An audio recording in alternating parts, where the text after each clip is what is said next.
What's up, dorks? It's me, Raymundo from Rocket Power. I'm happy y'all are here. I appreciate anybody who is interacting, listening, taking any time out of your day to listen to anything that I make or create or do or any of it. Like it's very cool. So, very much appreciate you. If you could, if you don't mind, like, follow, subscribe, just whatever app you're on right now, just like hit whatever it is, whatever the little heart or the like or the whatever. If you have time to leave a review, do that. But otherwise, just live your life. Do your thing. I don't like leaving reviews myself. So I appreciate anybody who interacts with it. This episode is fantastic, of course, with the wonderful Spencer Hicks, the best of the best reoccurring guests. I always enjoy our conversations. Very philosophical, often on the same page of kind of like symbolism and meaning.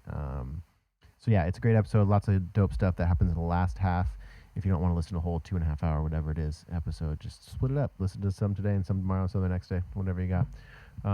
Lots of episodes incoming. I'm still, trying to work out life work schedule and maintaining, trying to have like a good product here and make it sound decent and, make the thumbnails and make the clips and all that sort of stuff. So I'm keeping it going, keeping it rocking.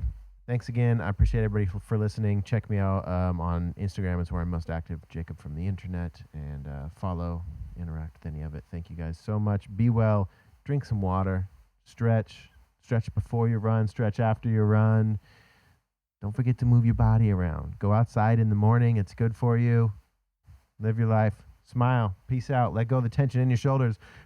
Breathe from your diaphragm. All the tags. Take care of yourself. Love yourself. Let's get into the episode. Knowledge is power.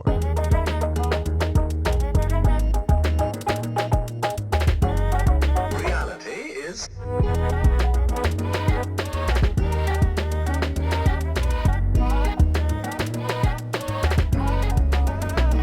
What have you been into, man? I haven't talked to you in a while. I know, it's been a while. It's funny, every time we start texting, it ends up not being, because each of our replies is always so elaborate and long. Like It's too hard. every time we're like, we have so much to catch up on. That's why we need like a weekly catch up session just to like fill each other in. It's hard because it's like those little bouts of inspiration come semi-fleetingly as well. There's like 2 to 3 hours of the day where I'm like really jazzed enough to send a 7-page text message and then also read one and respond to it.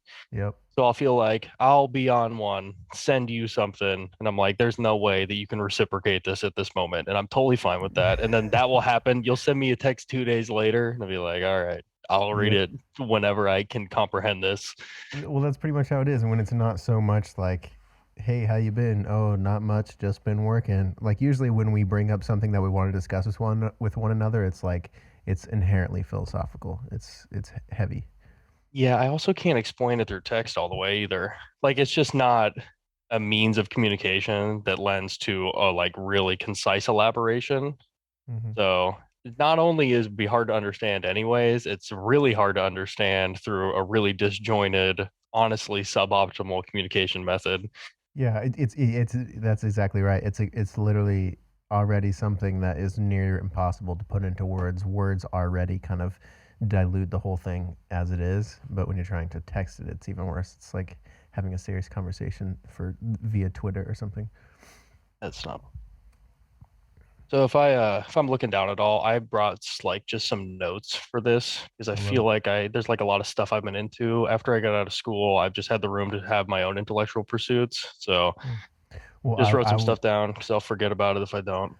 I would love to have you lead the conversation, so to say, in that way. Like wherever we go, if you want to choose the next chapter that we turn a page into, feel free at any time to change the subject or bring up what you've written down. Because I always glance at like what we've been texting about the last few weeks or whatever, but I don't have anything written down. I'm just kind of here today, so. Yeah, well, I actually do want to ask you about. You said you went to a philosophy meditation combo. Yeah. That I do want to hear about. Yeah, so pretty exciting. I went 2 nights ago, and so it's through that app. I feel like my vocal is it's through that app. In a sec, I think my amp was just up a little bit too high. So it's the app Meetup, like meetup.com, and so I've signed, like when I first moved to Austin a year ago, I signed up and you do all your interests and it shows you, like I get emails every day saying, hey, there's a yoga class or there's a philosophy class or we're going to talk about this or we're going to do this book club, whatever it is. And I just have not gone. And I finally went to my first one and I just decided I got one of the emails and it was a yoga, philosophy, meditation. And the subject was free will versus destiny. And I'm like, well, that's at my wheelhouse. It's something I'm contemplating quite often. I just decided to go. It was wonderful, man. So it's a meditation center. It was just like one of the units of a building. Like on the outside, I'm like, okay, it's kind of like an office-looking building. And you walk inside, and it's basically like a warm, inviting home. And there's pictures of like enlightened leaders all over the wall. Very welcoming. There's like chairs around a main area where someone would sit, and the leader, like I don't know what to call him. Like I don't know if he's like the teacher or like if he prefers some sort of guru-esque title. It doesn't seem like he does. But yeah, he led it. So we did some chanting. As a way to like center. He kind of explained what the mantras were and how they helped us to kind of like get into our own body and connect to God. Blah blah blah. And then we went through basically a lecture where he discussed free will versus destiny. It was tasty. I really liked it a lot. It was nice. And then it was very open to discussion at the end. And man, it was wonderful. What was his free will conclusion? I'm very curious to hear this because, and also to clarify, I'm pretty sure it gets God in like a Rousseauian sense. Right, or like a Spinozian sense, where it's not like the capital G God; it's like God is everything. Mm-hmm. Like very Buddhist, maybe even Hindu understanding. It's essentially that.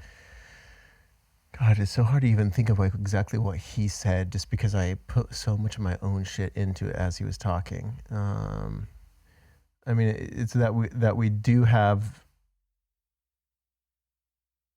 I don't even know if I could summarize his overall points on it. I mean, basically that we do have free will, but I think it's kind of always in the caveat of it's within a box. Like I can't even recall. I feel like I'm going to completely butcher. I was thinking about going again tonight if I have time, because he does it like a couple times a week, but maybe I'll get a refresher and text you about it. I can't even pinpoint exactly what his points were on free will. Yeah, for a while I was like kind of a hard determinist for a couple reasons, mostly biological reasons. Like you're a series of neural synapses that people can predict what you're going to do before it happens, and because you technically didn't choose to be born and you didn't choose your nature, any of your genetics or your nurture or the environment you're exposed to, everything is just like a cascading series of events that you technically never chose. It's just a response to the last one. I think that's wrong. Recently, I've been listening to a couple thinkers, and one of them talked about the neurological studies where they can predict what you're going to do before you do it immediately. And yeah, that posits the fact that we can measure that neural response, but it fails to consider, one, the material aspect that we exhibited enough will to even learn that in the first place. One, like on a material sense, and then two, the power to deliberate and say no. Because like saying yes and having an impulse to something is definitely not your choice, but like saying no kind of is. So I'm bouncing back and forth on it. Yeah, my view is constantly expanding. I've been something that I'm always thinking about and trying to like wrap my head around. And like some days I feel like I believe it. Some days I don't want to use the word believe. Some days I embody it, and I feel what it feels like to feel it. And a lot of it, even the meditation teacher, whatever, I don't know what to call him. He has one of those long, complicated names too that like you get when you go to the Tibetan mountains and you're like Ramana Sudashwakana. Like I don't know. I probably sound so arrogant, but the concept of karma and past lives comes into it. And I know that on the surface that sounds like, oh boy, like, soul reincarnation and all that. But there is like, so I have heard people explain it in ways where it completely does kind of like answer certain problems. If you think of, Ram Dass says, I think his teacher told him, your lifetime, it's like an understanding of infinity. It's if a dove with a silk scarf in its mouth is to pass over the mountain, and the time that it would take for that silk scarf rubbing again, or pass over the mountain once every 100 years, and the time it would take for that silk scarf to rub away that mountain is like how long infinity is. That's how long you're alive for. That's how long like your soul reincarnates for. So this is just a lifetime within our reincarnations. And so to look at free will in the sense of like I am Jake with free will in these 100 years, whatever, 80 years, whatever it is. It's not necessarily so much free. You have the free will to choose to, I don't know, like be in alignment with God or not in alignment with God. I don't know. It gets complicated. It's all very metaphysical and abstract. It's actually really funny though. So I've been reading a very notoriously hard thinker. His name's Heidegger. He's German. He was a materialist and a phenomenologist from, I believe he's alive maybe 100 years ago, but like a lot of his thoughts presuppose a lot of the thinking that has come in like modernity. And he wrote a book called, I believe, Time and Being. And it's funny because it lines up with a lot of Eastern ideas, kind of incidentally, which is he retorts that the traditional logic of the I think, therefore I am, like that's how we arrive at we are a being because we can think, like that is like evidence of being alive or being a conscious actor. Takes one thing for granted, and that's just like being in general. Like you have to exist first to then have that consciousness thing occur. And all of that occurs in like a temporality. So your consciousness is like unbridledly connected to time itself. So it's kind of got the same temporal feeling to it. It's just very interesting to see through lines through very disparate thinkers and ideas. Right. Yeah. No, I love it. I really like when like newer science comes about and it's like, oh, it's presented in this way and it's like nice and organized, and then it's like, oh yeah, there's actually pretty much the same thing in the Bhagavad Gita, or some other like rich text. It all kind of comes full circle, and it is the time thing is pretty profound. We are kind of locked in our perception of time, and it's interesting to think about if you think about like time travel. We think of time travel like kind of like immaturely sometimes, it's our understanding of like the Back to the Future sort of time travel where you go back like that is a vast like misunderstanding of what we are and like what reality really is and how we fit into it, not just our ego persona either, just our actual experience of right now. Yeah, the difference between like time itself as like a structural concept and time as you perceive it that's anchored in concepts and weird temporalities. Like you anchor your sense of time and existence through like events, objects, symbols, cultural events, stuff like that. So it's not like it doesn't feel linear. So the way we experience time is just like not time as it is, and it can be really, really, really distorted. And actually, Heidegger talks about that too. So when he does the example for why the I think, therefore I am thing is not necessarily like the initial question to ask, he talks about, so like if a worker has a hammer, because you're steeped in the hammer, like you have it in your hand and you're using it, it just kind of comes to be part of you, like you take it for granted. But when it breaks, you're really super immediately aware that it's broken, and like all of a sudden you notice everything. So it's kind of like that temporality is being broken. And I thought that was interesting just because it kind of transfers to just taking a step back out of like all the stuff that shoots through life, where you kind of stop paying attention to anything, you kind of get burdened to the mundane, and you actually, it does feel like time travel, right? It'll be Friday, all of a sudden you're like, oh shit. So. Yeah, our ability to like adapt to something, like not only just a tool be an extension of our hand, but even if like even our technology is kind of an extension of our hand, like it's a psychological tool in a lot of senses, but it allows our hand and our like sense of our being to be expanded, just like driving a car. goes unnoticed, and it's even transferable to like ideology as well. Like it's something that you're just steeped in all the time. You're never looking at it. We're told that we live in a society that's post-ideology, but it is just something that is ever present. So you just stop looking at it. You just forget that it's happening. And until it kind of breaks, or you got to look at your own, or something really bad happens, you don't really look at it. And then it's like, oh shit, I've been taking all this for granted. And all of the things that I thought were implicit truths are actually subjective and taught to me. Well, I think it speaks to our ability to like just get used to things. Like we could get used to any state, or like I was actually reading. I went on a walk this morning and was re-listening to Viktor Frankl's Man's Search of Meaning, and it was getting to the part where, gosh, what was it? He was kind of like he's talking about different ways they were finding joy, and like it was almost like a currency for someone to like perform some sort of art or sing like amongst the prisoners, you know, because that like it's like, oh, I haven't felt joy for 2 months, like I just oh yeah, oh god. And then they talk about this part where someone came running into the chambers, or running into the you know, prison, their bunks or whatever, and he was like, come look outside. And they look outside, and there was like a beautiful sunrise or a beautiful sunset or something, and they were able to, like, in the midst of all that, like see the beauty, you know. And so it's just interesting, you know, to even for the human mind to find beauty amongst all of that suffering, you know, in the concentration camps in Auschwitz and stuff. So, but yeah, we just get used to it in a sense, and we only notice, you know, I guess when it's broken. It's like when the state is changed, that's when we notice. Yeah, I mean, that's like Heidegger's whole point. And actually, he calls those little moments when the thing breaks, or temporal ecstasies.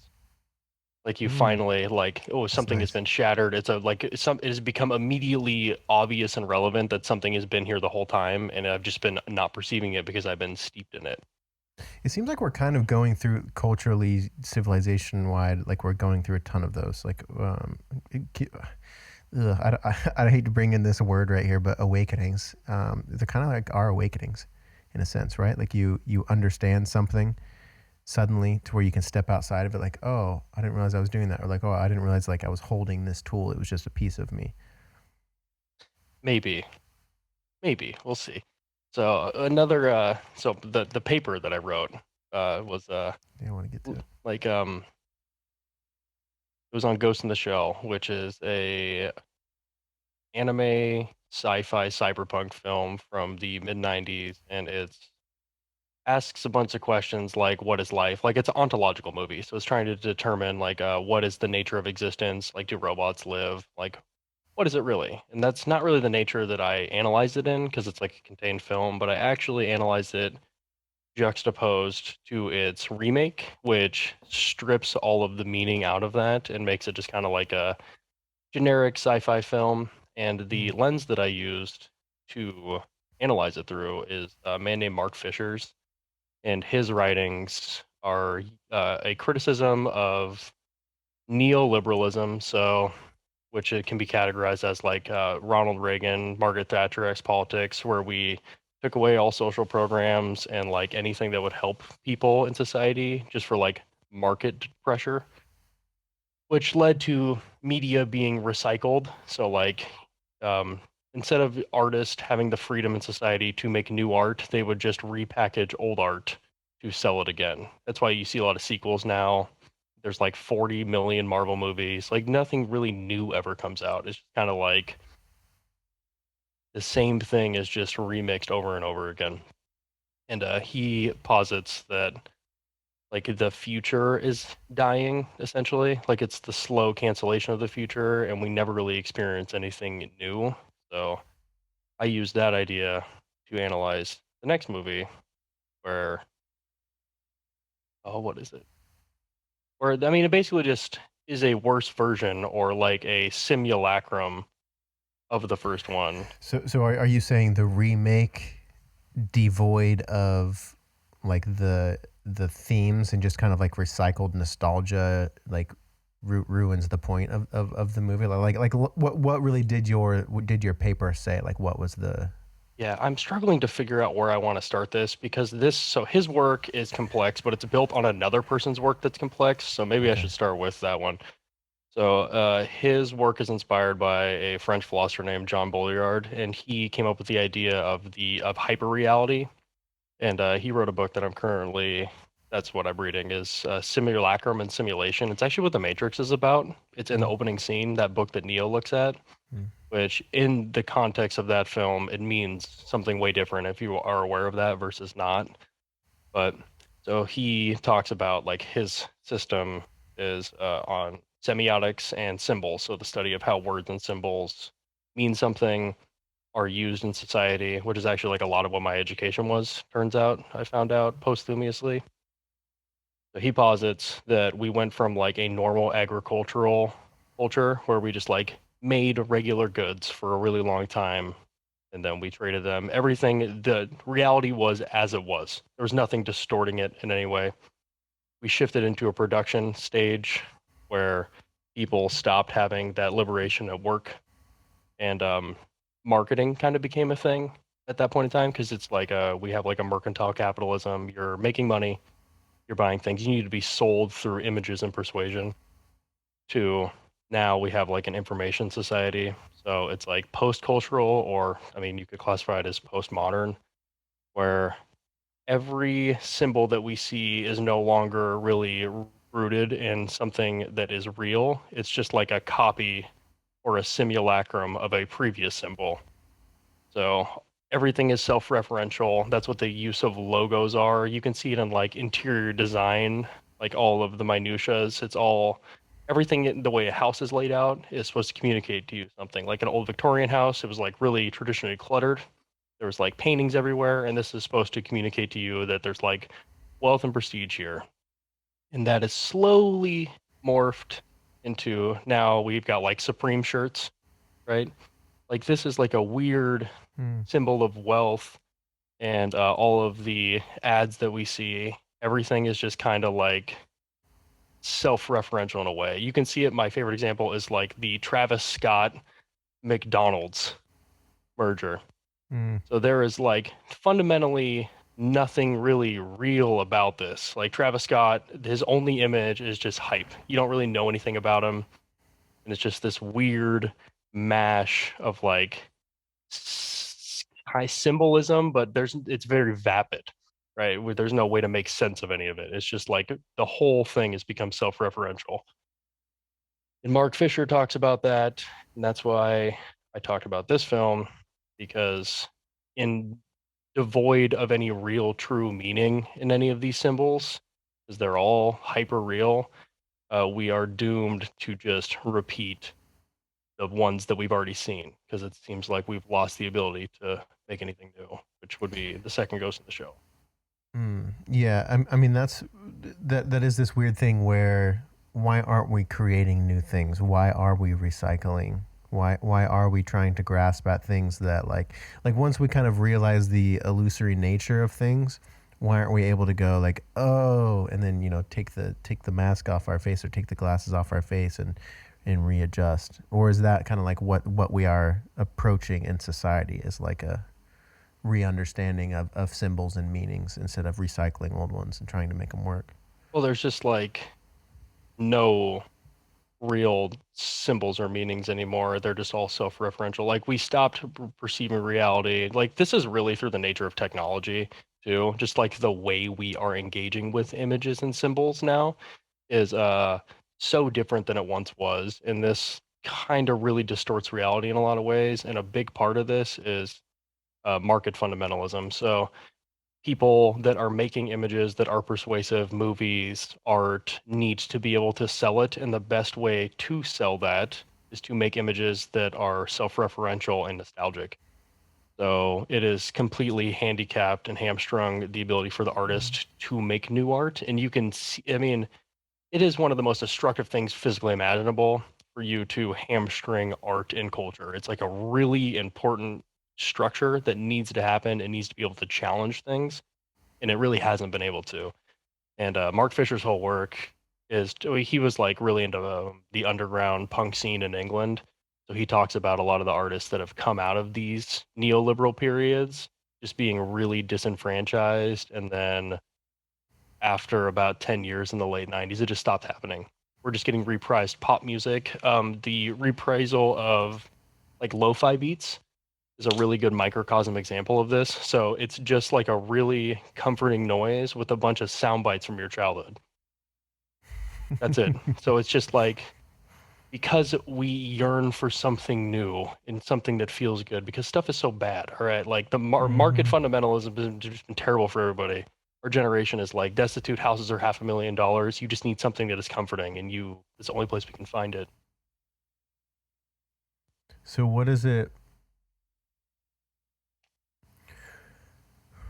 So what were the correlations that you drew? What was like the main things that you drew from the original to the new remake? Like what did you pose was lost?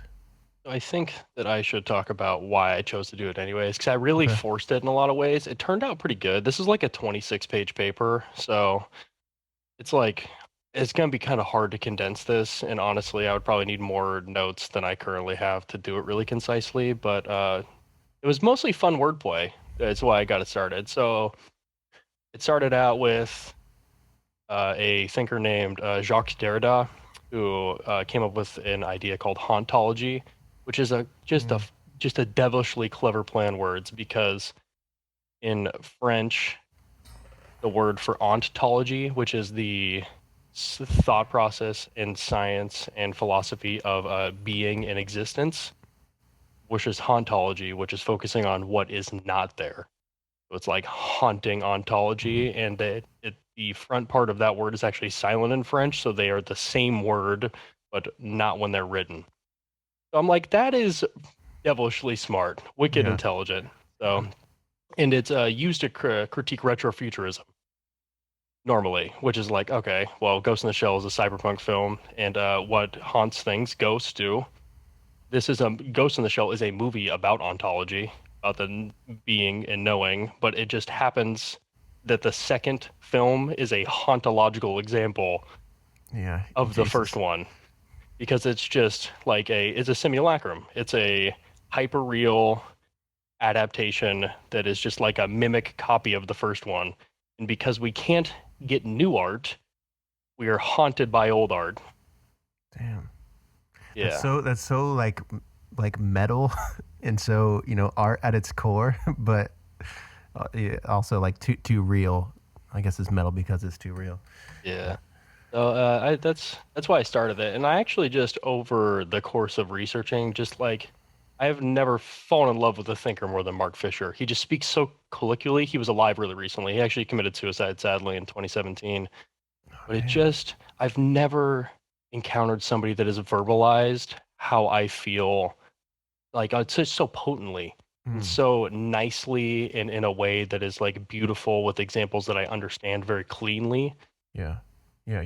I mean, you sent me that video. I was like at the airport or something. You sent me that video. I think it was on hauntology, and it was. I was like, I re-listened to it when I got back onto the airplane too, because it was just like, oh my god, I wanted to write down everything he was saying. Because I'm like, that's what I'm trying to put into words when I'm talking to people sometimes. So yeah, I totally. Yeah, I really, it's made me think of you a lot, because in a way I felt like you are encumbered by the situation of society when it comes to the fact that art is so hamstrung, like culturally, and the symbols that we use are just so, they're just so reused and rewashed, and the ecology of art is just being destroyed by the fact that money needs to happen, and the market doesn't accept people that are into abstracts and offshoots and novelty. We have just lost the ability to do that just because it doesn't make money. It's not market appealing. That's why we get Avengers 12 instead of new superhero, right? Yeah, which is like you're missing the point of art. You're actually like, you're draining the source of what the art is supposed to be.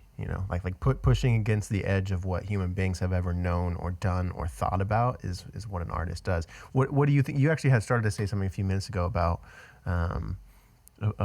like the role of the artist. Do you have an opinion on, let's say, not to put words in your mouth, but like the importance of the artist in a society, or like the importance of the poetic, even comedic thinker? I am. You can remove the word importance. That's no. I think that art in itself, music in particular, poetry, thought, I guess, in general is really important for society to be pressing up against the edges of it, and most especially there to fight hegemonic belief systems, because that's what art has been for. Like, it just is there to criticize how things are and how the power structures are. So if that is usurped by the power structures, which is global capital, neoliberal market fundamentalism, if they control that art and they kind of drip feed it in, we get nothing that is ever new and nothing that ever questions that. And it leads to just such a potent existential dread where you just feel like it's just everything is so watered down and the same, and there's just like nothing revolutionary about it. When art from the 80s, like The Wall came out, like stuff was like really adamantly pressing against all of the systems that technically bind us, but that is no longer occurring. And the place of art in society is to do that. And if it cannot do that, people get very mad, and they should be mad. I mean, I'm mad about it. It's terrible. Where It's is ruthlessly boring too. So where boring. 100% it really is. I'm with you 1,000,000% on that. Where is the where is, the clash of London now? Like where are the punk rock people in a society now? Like the people who were like pointing out, because it's almost like they've been creepily integrated into society and sold back to us, and it's almost like a fake version of wearing the leather jacket. You know what I mean? Like it's that there's like a faux version of It's the Sex Pistols, yeah. It's like it was a joke all along.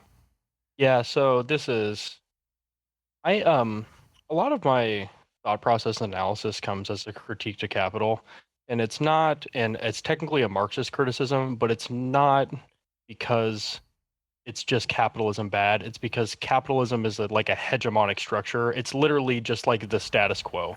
That's what it's symbol of. So if I'm going to refer to it as that, it's more of how that affects the ideology of societies. I'm preempting an argument.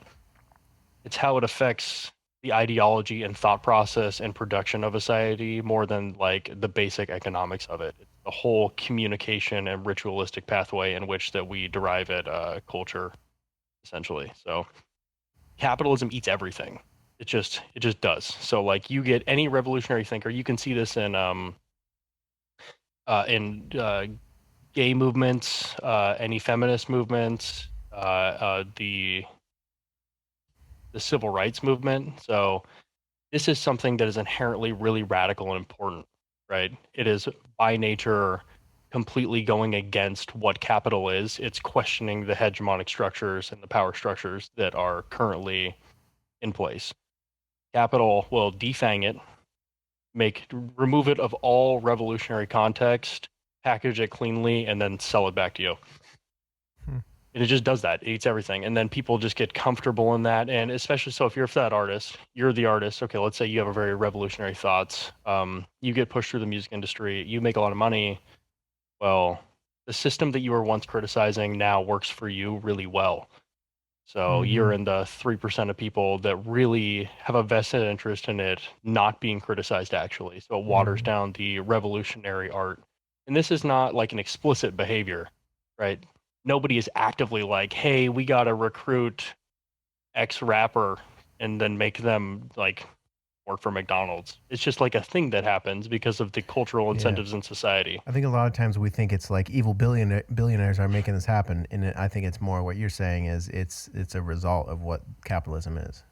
Yeah, which is still bad. And I actually, billionaire is not off the hook, but I don't think that they on purpose do it. It's just a consequence, and it's bad no matter what. I just don't think that there's like some like goblin somewhere pulling a lever, telling like the white stripes to be something else or whatever. Whispering in Jack White's ear, telling him what to say on the record. It's just, and I think that that's the insidious nature of it, is it's just the way that the incentive structure of society will inherently defang everything. It just eats everything. It's honestly impressive that something could be so potently hegemonic that's so technically really unstable. Is every 10 years it just almost fails. Like all of the economic sphere almost just like fails all the time. It's like one of the least stable systems you could probably ever make. And yet Mm-hmm. it somehow never actually fails all the way and also eats everything that ever contends with it. Yeah. That's insane. That's crazy. Just keep going. Yeah. I mean, at what level do we, as a species, like snap out of it though? Quit putting paint over it. You know, quit rearranging the deck chairs on the Titanic, so to say, Yeah, and it's create a structure somehow that. well, Do you think that a lot of our, this might be a huge sidestep so we can ignore it, but do you think that a lot of our investment into like AI and technology is like some sort of answer to the fear? Like hopefully if we just create this, it'll answer all the questions. Like if we, lean towards some sort of singularity movement, it will help us all out. And then it could take all this data that we have that we don't know what to do with and how to, make a workable system for the future of humanity. And hopefully these robots will help us out. Do you think there's anything like that? um actually Bolyard talks about this. He's kind of semi-critical of the systems in place because of technology. I can't remember the example of this. These are all really complex thoughts that I didn't create and I don't really know enough about to fully elaborate, but I'm going to try. So the way that systems work now in general, they're informational systems that operate independently of each other, that act as filters based on like an abstract number. So like the school system is grades, the banking system is credit, anything else, the medical system is your medical history. You kind of just get like ping ponged around this system, and it's like really strong, and nobody's technically controlling it because it's computerized. Mm-hmm. So that leads to really interesting systems of control that are technically not singular, but they are hegemonic, as in they all act as filters for any action that would operate outside of that. And that's directly due to the mechanistic actions of society that were not present before. That makes sense. Mm-hmm. Because like if you live in a village, like that's not how you got filtered through society. But now you get filtered through society in like 15 different ways with all different numbers. So it's just so ever present, like and it feels almost like a frog boiling in water. Because when we had kings or tyrants, you knew you were being controlled. There was no illusion of freedom in any way. It's like, yeah, I'm a serf. I make rice. That's it. So I can live here. But now you feel like you have choice because you kind of have a little bit of freedom in all of these systems that are playing and nobody's Mm-hmm. technically controlling them. And you can like choose your healthcare, I guess, which is like a false illusion. But there's a facade of choice. Mm-hmm. So people don't feel not free. They don't feel controlled and they don't feel like that there's a hegemonic structure that is disallowing them from breaking free. But almost all of the informational systems that we engage with just do that. Yeah, it's like we're suffering, but we have the illusion of somehow being in control. Like it's like our we're distracted from our suffering. We're suffering and we're in a prison cell, but we got a Game Boy. You know. Yeah, absolutely. I mean, it's just this is the systems of control. They're really insidious and they're really hard to see if you're not looking at it. It's like you got the hammer and it works, right? Hasn't broken yet, technically. I know that's not a one-to-one example, but it's the same recognition of that.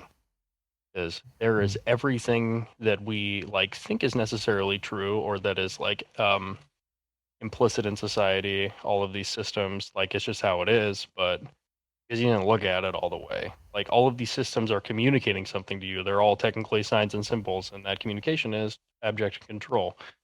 But because you feel free within them, because we are told we are free with them, you take them as implicit and you don't look at it. The hammer is working. It's not broken yet. How many like towards the ends as far as if we look at our history towards the end of other civilizations, it seemed like they would likely come up with similar observations that we have been with like that modern thing. I mean, that guy died in 2017. Is it Mark Fisher that you were talking about? Yep, Mark. Yeah. Sure. I mean, That was Bulliard's thought process on machines, but oh, it's inspired. It's basically the same like thought line chain. how do we like with real intelligence take where we're at and our observations of them and and not our like mine and your self-importance situation, but just, well, like how do we take like, hey, here's the thing that's going on, and how do we actually like actualize it? How do we, you know, because after a while, if we start to understand, oh, we're doing the thing that other civilizations did right before they ended, like they were able to assess kind of their situation, and come to these similar conclusions. We find ourselves at those same crossroads. So this is a good, you know, understanding of our future and where we're going to go. Like how would a civilization adjust course? I think Or that is it it would be just, all. It's so postmodernity can literally not be compared to any other time in history because of that simulacrum simulation hyper-real setting, right? hmm, So because like reality was apparent and obvious in other cultures, it was more easy to discern what is occurring, even if it was technically everybody is just a part of the own specific ideology and same thought process and truths universal hmm, in their small microcosm of the world, right? You got a Greek city state, there's like some basic intentions, but everybody is just like the reality is what it is. Because of the way that the media works in general, which is like for better or for worse, like it's just how it is. You can be subjected to and believe a large series of things, and there's no actual clean thought line or belief structure that is occurring. And I'm not saying that's good. I prefer polysemic societies where there can be many truths. We just appreciate all of them and then we intersect them. So here are all the available readings of something. We conclude something new in the middle, right? But it is impossible to make sense of it. It's just like it cannot occur. Like consensus is just not a mechanism that can be reached anymore. It's just not going to happen because everybody is just like steeped in ideology. The hammer of ideology is not broken. Nobody can see it. So it's just like we take all these things that we see as implicit truths. It's common sense, which is not a thing that's real. It's just something that's reaffirming all the things that you've been taught by hegemonic structure, and it doesn't actually change. It's not going to. I'm very nihilistic about this exact thing unless people can see the hammer break, hmm. Does which it is remind? you Go ahead. hear Go ahead. people complain about ideology all the time, like as a concept. Like some thinkers do that, and that's why. It's because it's just like you're just steeped in it. Like it's like eating out of a trash can all of the time, and you can't stop. And that trash can is ideology. Mm, delicious. Hmm. It reminds me. I mean, I suppose that, so now that you've seen The Good Place all the way through, right? Yeah, I love The Good Place. Yeah, I think it's great. It's a yeah. very charming show. There's a moment that I find myself in often where I'm sitting on my hands. The moment where, you know, towards the end of the show, where they have Phoebe from Friends. I forget the actress name, but she's in like the really good place. You know, do you remember her showing up? I don't know. So I don't think I've seen it all the way through necessarily Oh, because my it's just, girlfriend, we watch stuff differently. So she'll like binge watch stuff. We're in like a yeah. sitting, and I usually don't. So I've seen like 70% of it disparately. Okay. So I Well, don't remember that scene there's though. basically they get to the end where it's you can have everything you ever wanted forever, and it's unlimited margaritas and it's unlimited daiquiris, and they're literally the best tasting daiquiris you could ever have, and it's complete bliss all the time. But and I think I've even mentioned this to you before. There's a moment where she like breaks out and she like remembers. It's like, oh, these delicious daiquiris, but then she remembers like, oh, yeah, my brain has completely turned to mush. Like it's nothing, like I'm lost in the illusion. Like she doesn't remember she was some like big mathematician, and she completely forgot like all of her intelligence from before because her brain had just turned to mush from what she was doing. Um, and it kind of reminds it like sometimes that's where I find where I find myself, and I'm sure many, you know, people who think about these sort of things find themselves, is you almost snap out of your like bliss and enjoying the dance of life to go like, oh wow, this is like this isn't it. Like we're kind of going towards the edge of something here that's not sustainable. No. And it's definitely not sustainable. So just the modes of production that we use in general. I mean, look at the climate crisis, stuff like that. And Marx had a concept that was it's the base superstructure model. So the base of a society is the means of production in which that we make goods, services, how the fundamental economics works. And this might be reductive and it might not necessarily perfectly apply to everything, but it's just a simple model. So that this condition that people are, their material condition, what they're subjected to, informs the superstructure, which is culture, ideology, philosophy, politics, anything that would require extrapolation from that, and you're just kind of steeped in that all the time. It's the unbroken hammer, it's the working hammer, right? You just take it as implicit. It's just a truth. It's not. It's a construct, and that is fundamentally unsustainable. The one that we have for anybody, and it's like pretty obvious that it's self-terminating. So. So what we need magical thinking. Well, we need honestly, something new. We need something that will break. We need a real artist who isn't caught in the capitalism version of being an artist. Yeah, I don't think any artist really wants to be necessarily. And it's interesting because you see the pushback on revolutionary movements in general. Like, people will hate feminism or just like any movement, any social movement that is in direct contradiction to that. There is like a pretty big media outcry against it in a lot of ways. And then you will also see even people who are sympathetic to it will commit nothing more than symbols and gestures. Like, hey, we stand in solidarity with X movement, but you're a politician, you don't ever do anything about it because you benefit from the hegemony. Like, the way that things are, the base that has been constructed, you are a direct recipient of. So yeah, dude, we just need to quiet you down, give you symbolic victories, and then nothing material will ever change.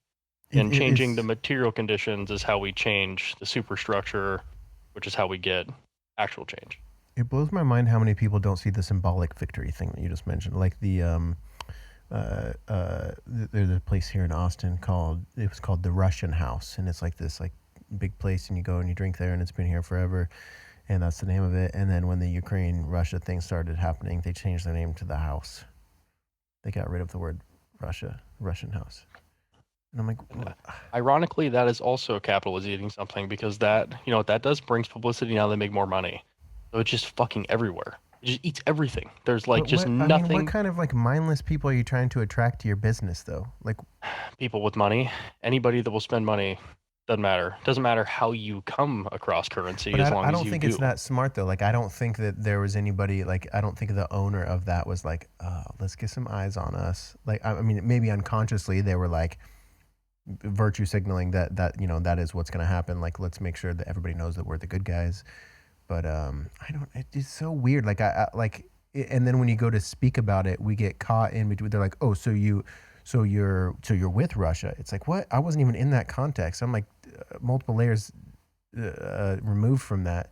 We get caught up with like the words or like the subject of it. It's kind of like the arguments of free speech. Like people get more obsessed with the you know, like the content within what you're talking about. Like, oh, well, you don't believe in trans rights? It's like, well, no, maybe I just believe in like this person's ability to speak about them or whatever, like the Dave Chappelle situation.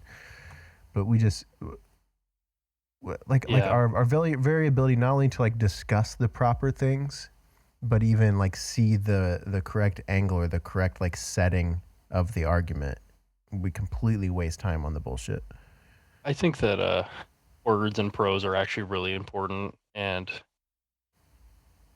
it's not only making the criticism, it's making a criticism that is good, right? So yeah, I think that the Russian House changing their name to the House is like whatever they want to do, right? That's fine. You're going to bring somebody in. Technically, virtue signal is overused, because technically almost everything you do is a signal of virtue. The clothes you wear, it's all like almost all human behavior is a signal to other humans about some kind of virtue. It's not necessarily something that I can throw shade at in any way. Like, if that's how you want to communicate, that's fine. But I do think it is short-sighted, because there's been a weird thing with all the Russian stuff, especially with small businesses that are technically like Russian, where it's like, you, business owner, bar owner, did not actually start a war. And yes, this might be just like you're showing solidarity, which is like totally fine. I don't even think that's a bad move. No big deal. I actually think that that's kind of cool. But it seems like it's a little weird. Like just maybe you could like put a Facebook post out. But if that's how you actually want to communicate, you're in solidarity and you're not supporting Russia. Maybe they just don't want to get their bar vandalized, which happened to a lot of Russian places too. True. Like there's a lot of very real material reasons why they could change that. I guess it just seems like the wrong area of focus on it. Like it's or like a minuscule area of focus over a bigger deal. Well, and you got to remember concentrate on the wrong stuff. like moralization or just having those virtue signals like that, especially when it comes to social movements, is in response to having abject powerlessness to actually change the material condition. So I genuinely believe the moralization of most things is a response to the fact that we don't have any revolutionary pathways, as in the only way that we can put up a fight or put a front up against something that is so oppressive to everybody, which is just the systems that currently are in control, is to do that. Because like, I mean, you can't really, it's so ever present. How else are you gonna rebel? I guess it is like it's a move we can make. Yeah. So like, yeah, it feels like agency to be able to do that. So I'm not even gonna criticize that. I think that's necessarily a good thing. It's just unspoken frustration. Well, I don't think my criticism was, I mean, I guess I used the specific example so it sounds specific at them, but it wasn't so much in the subject matter as it is like an example of our broader confusion of how to like react to things and how, like you said, where it's a something we can do, I guess. Yeah, I do powerlessness, think, and you feel a little bit of something. Well, I know that you don't like heuristics. You don't like you didn't make the right noise. Okay, so I infer that you hold all opinions in opposition to thing that I like, right? Mm-hmm. Which, yeah, that kind of sucks. And I'm really not a big fan of being a moralist in general, but it would make sense why that would happen. Because there's like, let's see, trans rights.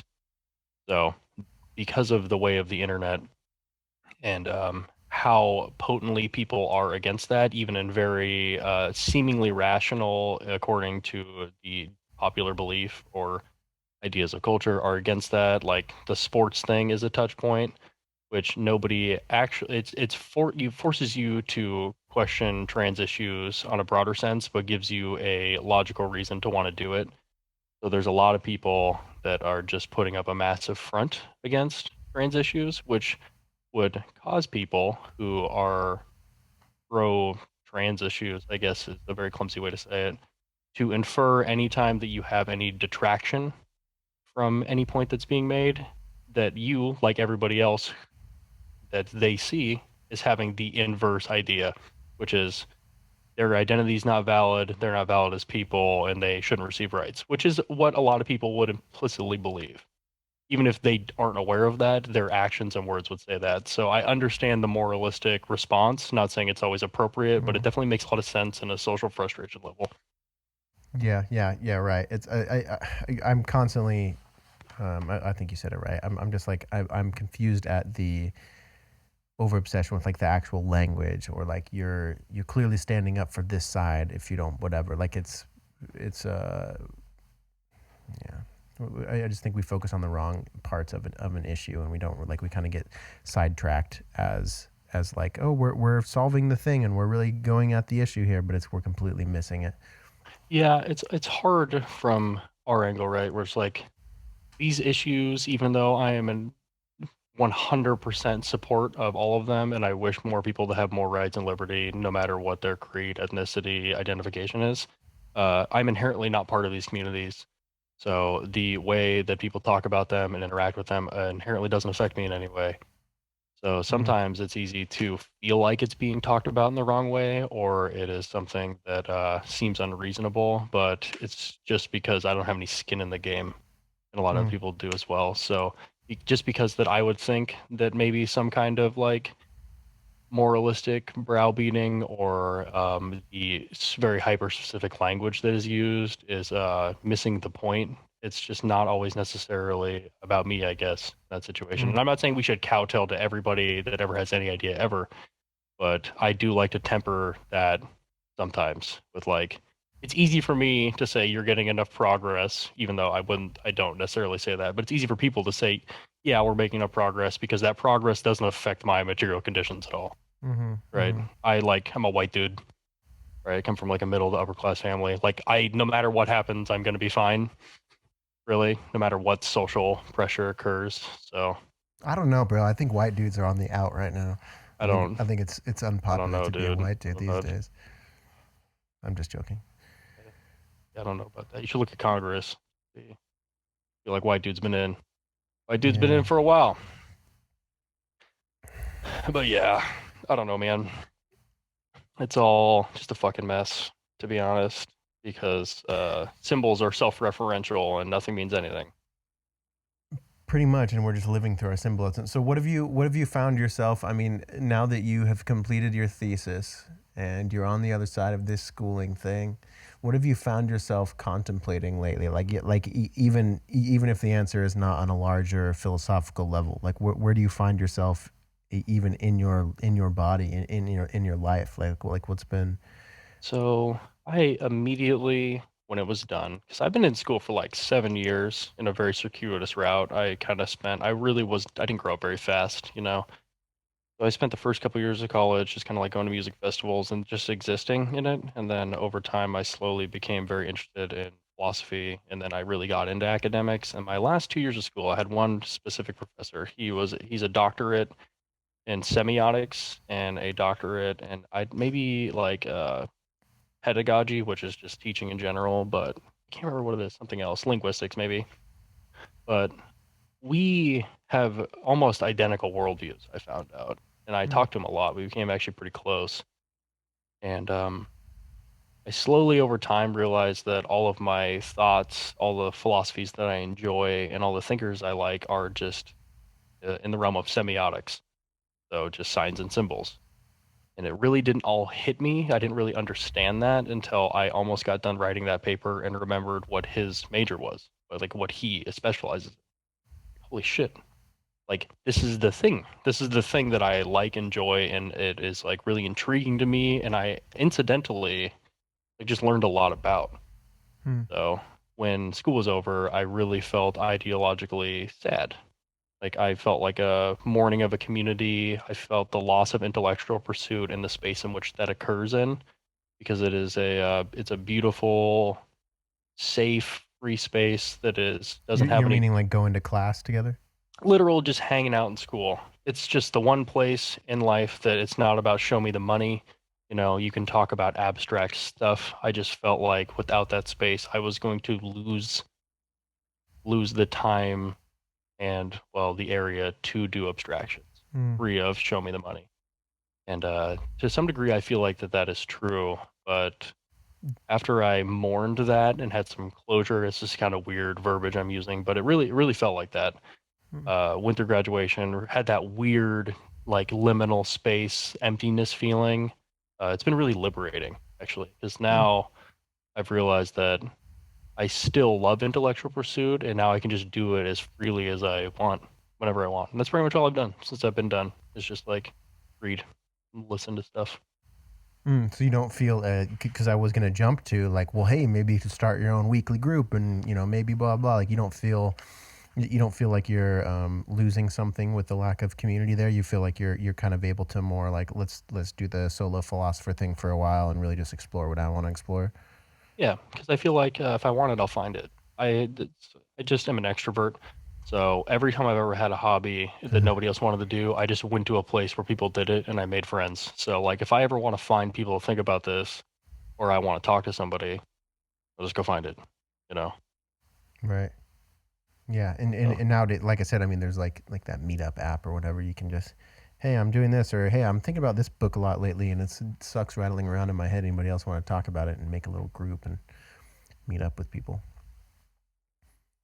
Yeah, I've been really scared. So I got a corporate job already. And Such a sellout. I know. They just have to eat, dude, sadly. But I was very scared of, because my parents work a lot. Like, they have a very Calvinist Protestant view of work, like hard work, like as a virtue. And it's just something that they are completely willing to spend a lot of time and effort in doing, which is like labor as an actualizing force, right? That's like inherently a value to them. And it's just not a value to me. Like making, because I just have a very different view of the system that is in place. I mean, the job I'm going to do is fundamentally meaningless. There's no reason it needs to occur. The only reason it exists in society is so like number can go up, like line go up. That's it. That's why it's there. It's just to make somebody money. So there's nothing inherently freeing about that. In fact, I would like to do enough to make more money eventually, but I don't want to sell my time to that. And the prospect of selling my conscious, finite, alive time to something that is so fundamentally meaningless was like really, it's really disconcerting, I guess. But I've kind of shifted away from that amount of nihilism because it's just something that needs to occur, and I found that I can find actualization outside of that. So Yeah, you don't have to be such a slave to it. It doesn't inherently mean like even if you are working a lot of hours, it doesn't mean that everything else has to back burner, but you do have to watch it if it does start to happen. I suppose. So, because it's like it's just American culture to overwork. We just are inherently overworked. So it's the hammer works, right? You just get steeped in working too much. Yeah. I'm really going to try to fight that. I found it's kind of difficult to wrestle with because I would find the jobs I'm working on, like it has to have some sort of meaning for me, and it's inherently selfish, but like working at UPS, for example, like I told you that before, like it's just something about it that just felt so off. And, like every day I felt like I was like disobeying something truer in myself. And it's and it's interesting because I feel like there is the side of me, the like this side that I've built up of like, dude, maybe that's your default, but you've got to be positive. And look, you are helping these people, and you're good at your job, and you're friendly to your coworkers, and you make people's job not shitty, and you do a good job, and you should have pride in that. There's like all these things that like I could kind of add to it, but it's like this extra work, and I was forcing it. There was no natural like, yeah, this job, I have meaning. I give people their packages. You know what I mean? Like there's nothing that I could find from that, and it was very very draining. And it made it when I would get off work, when I wasn't working, like unfortunately, it wouldn't like fuel me up. Like, okay, now that I'm off work, now I could really work. It felt like it was more. I don't know. It's difficult to line up like purpose, meaning, a sense of fulfillment.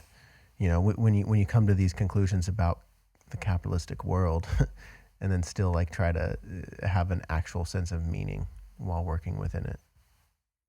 Yeah, well, it's just like inherently meaningless. It is like a lot of reason that jobs happen and haven't been automated is just so people can have something to do to make money. That's it, because capitalism is predicated on the fact that you have to give money to people that aren't rich so they can buy your product. So like so much stuff is just, and so many people's jobs are abstractly and in reality don't need to occur. And it is impossible to escape that feeling.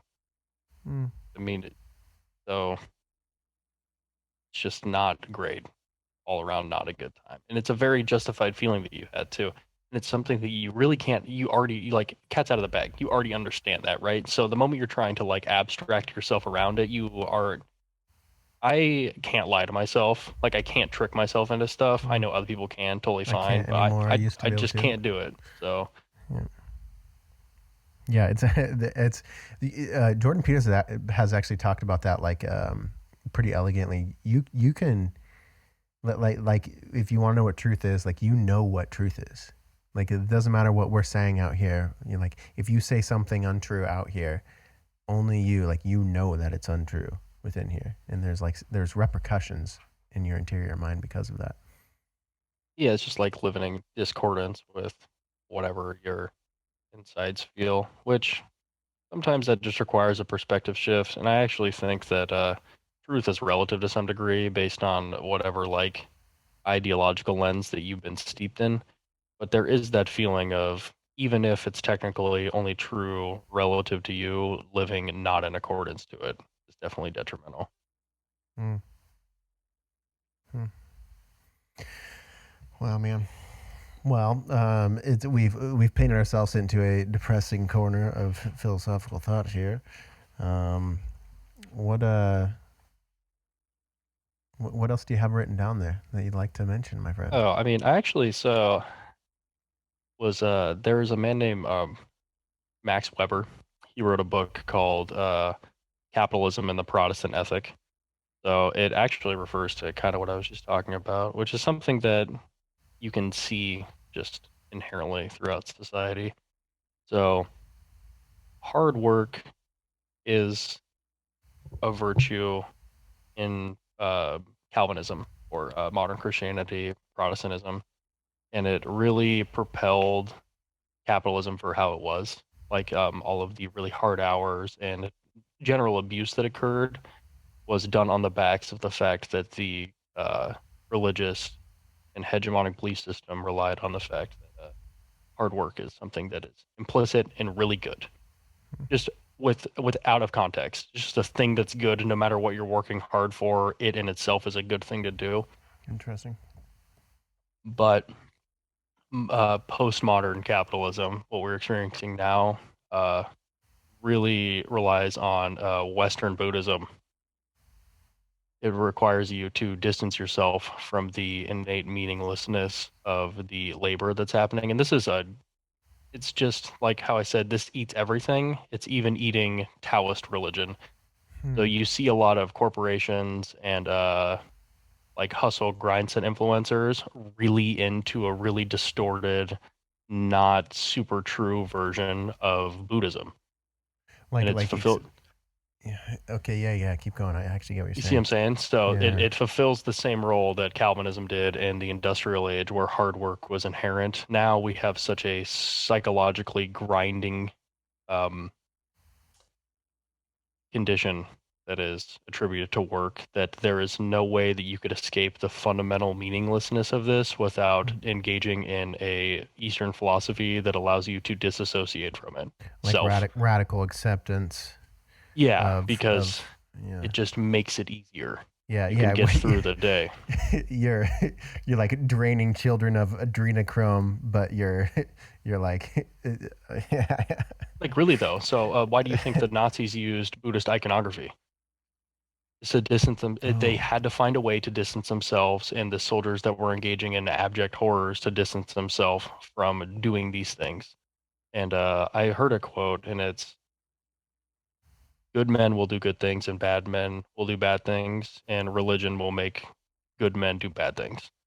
Mm. Because it's an ideological framework in which that you now are allowed to do necessarily whatever you want because have the you have the For the parameters to do greater so. good. For the greater Yeah, good, you know.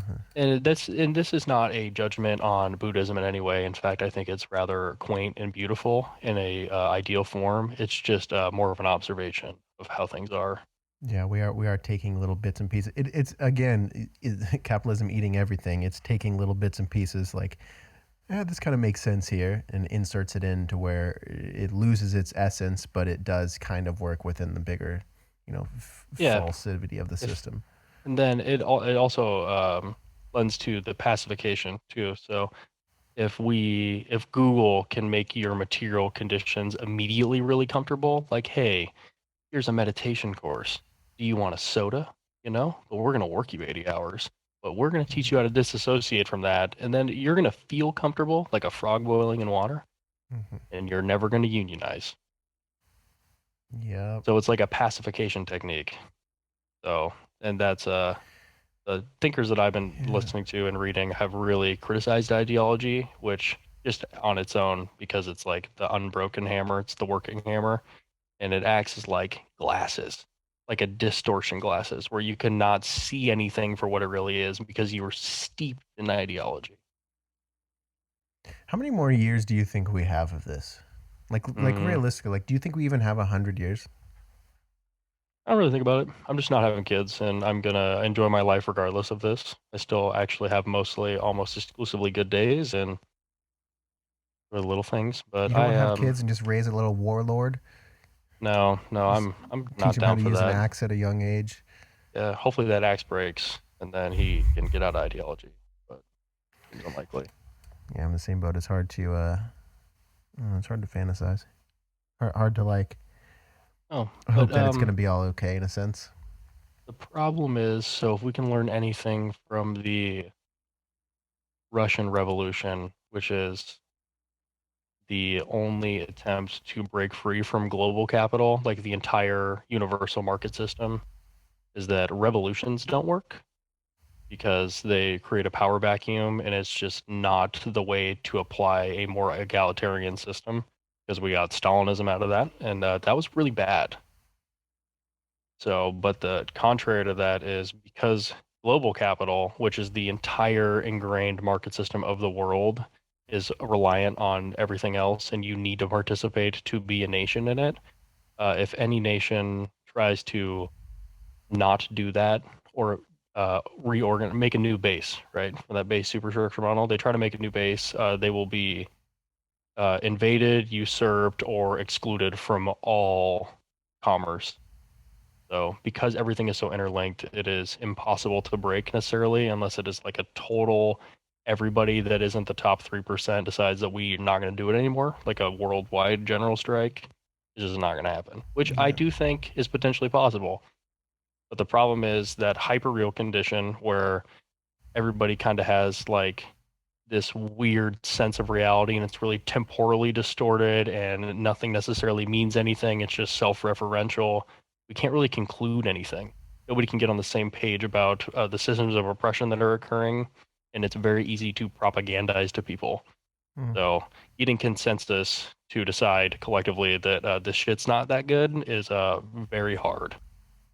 Yeah. And until then, we kind of just it's just symptom management. You know, there's like these little things that pop up. They're like, hey, this isn't right, and then we over focus on that. But it's they're really just problems from the bigger system. Dude, this is really depressing. I actually haven't really said all of this out loud in one stream of consciousness, but I'm actually so sorry. No, dude, I'm not coming to it with much like optimism or like any sort of like, I don't know, juxtaposition or there's nothing coming from my end that's like super optimistic on this particular day myself. So Yeah, but I just mean just in general, like if anyone's listening to this, like, hey, if it's nice out, that's awesome. Go like throw a frisbee. Like a lot of shit's still great. Like you can still have a good day regardless of this, and you had many good days your entire life, and it was this way. yeah, I'm just like any listeners that were planning on having children anytime soon, I'm probably bummed the fuck out. But I mean that's kind of how it goes. I was thinking about that actually. With this podcast, like the routes of it started with like this like most vulnerable, show my heart to everybody, and like so vulnerable, crying on the podcast, like here's what I'm going through, and then it's like well, I'm gonna get better, and then it's like what's personal development, what's self-help, and then it's like started going into, well, what's self, and then, well, so that opens up philosophy. Well, what are humans? What's God? Like it just started expanding, so it's just kind of inherently where the podcast naturally leads, and starting talking about like real philosophy from our level of perception, not just all sunshine and rainbows and all like positivity. Because I actually had I had a couple people who would like refer to me as like the positivity guy.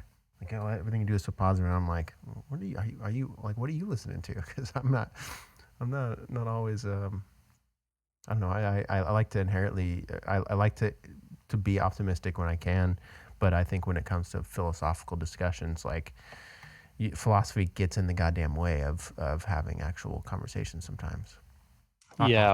Optimism does. I mean. Well, and it doesn't help that the function of any actual philosopher is to criticize hegemonic systems, which is inherently sad, degrading, because it's like, hey, here's how things are.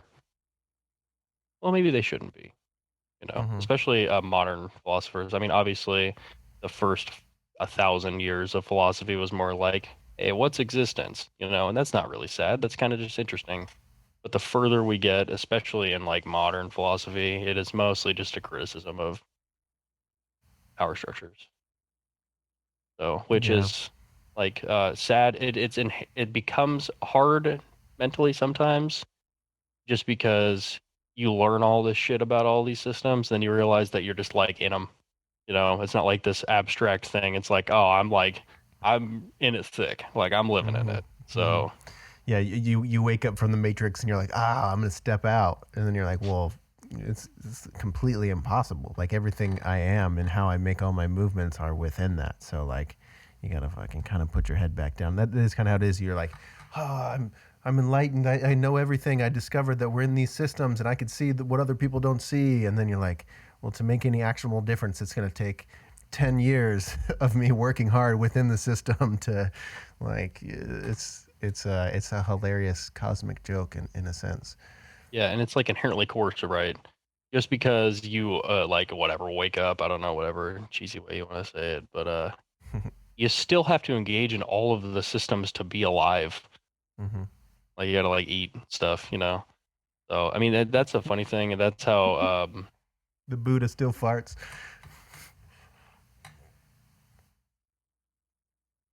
I apologize. I'm getting over a sinus infection, so Gross.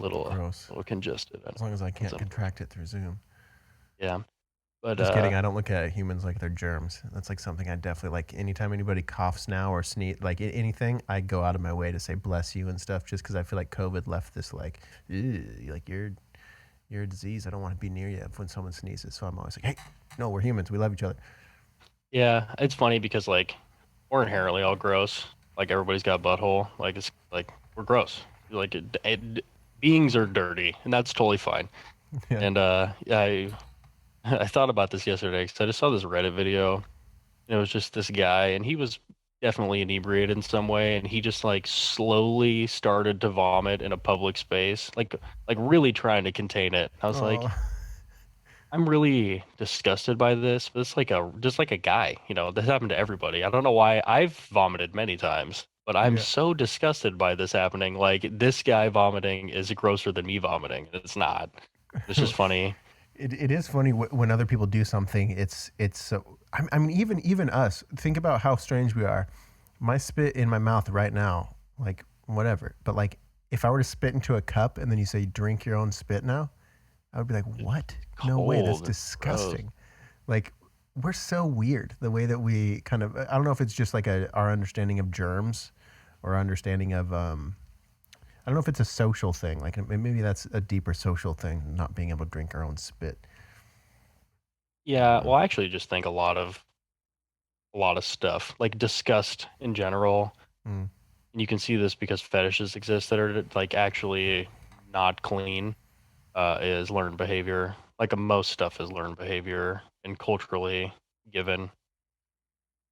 Well, okay. Well, but what about? Have you seen on like your mom's house podcast with Tom Segura and Christina P?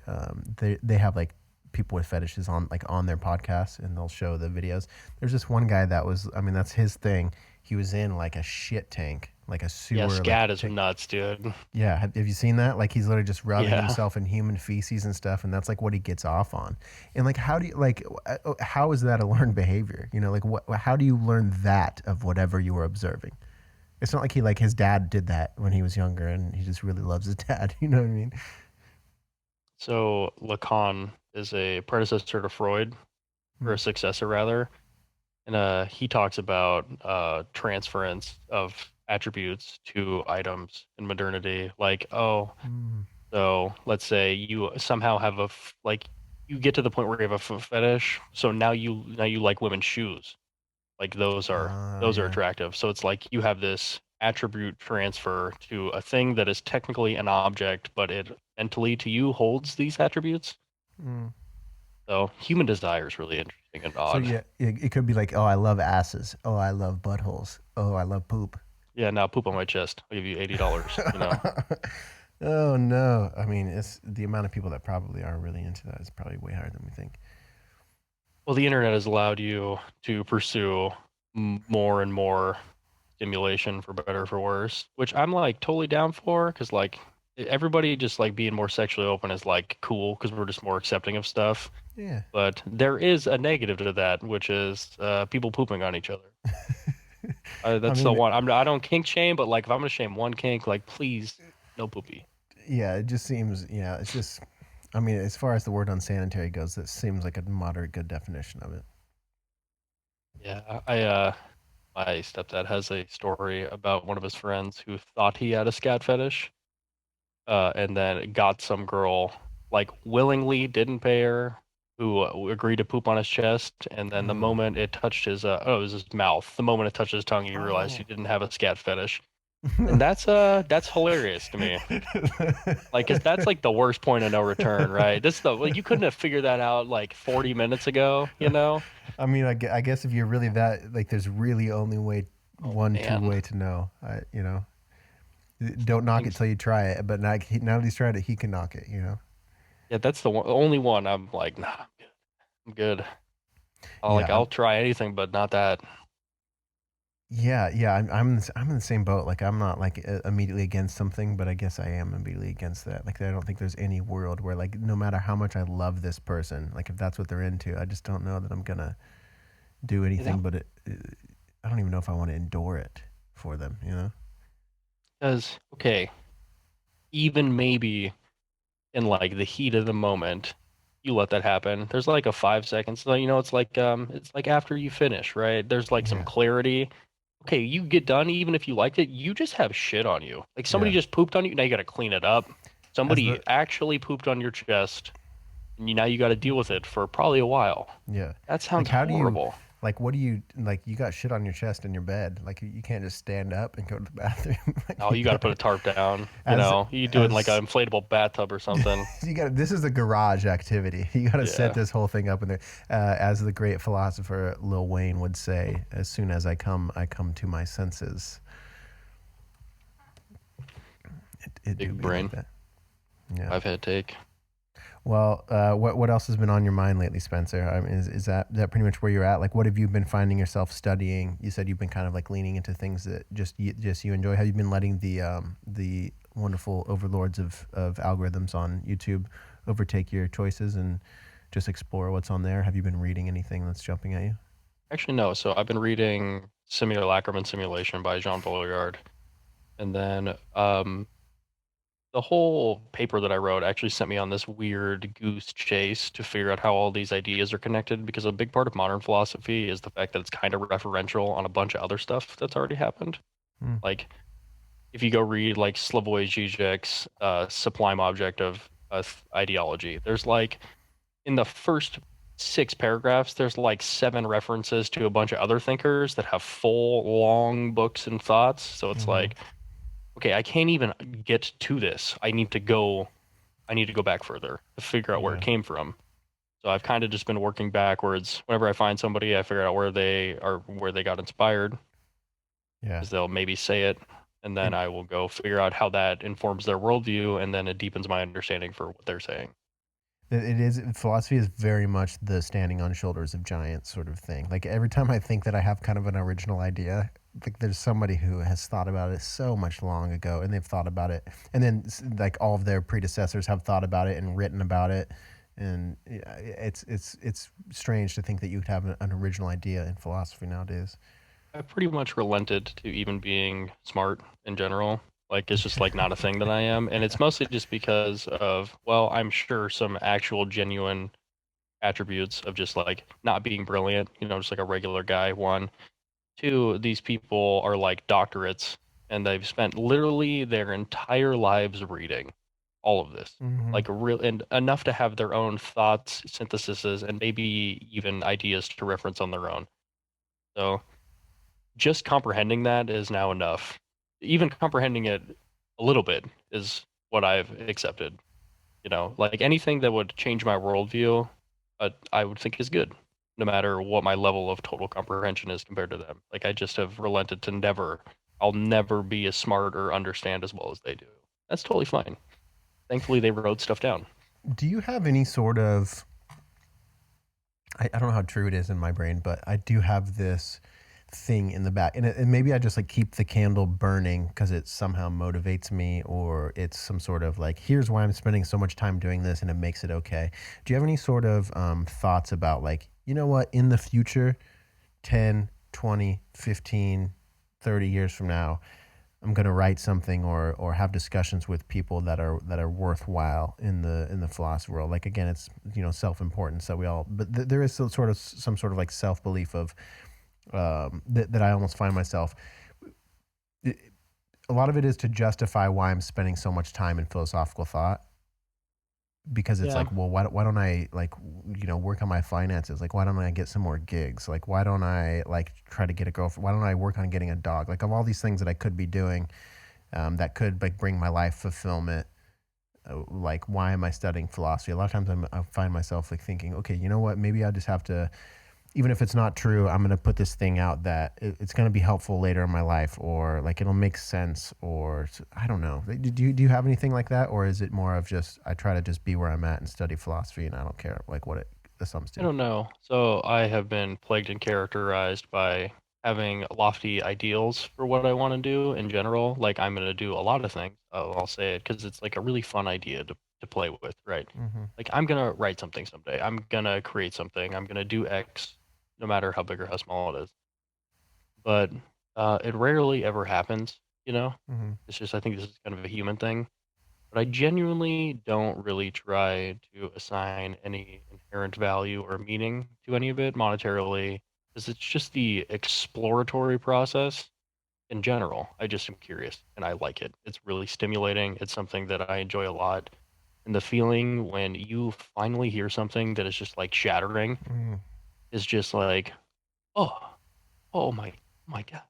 Yes. Like it's just like having your eyes refreshed all the time. It's just really on its own, devoid of outside influence, something that I just like.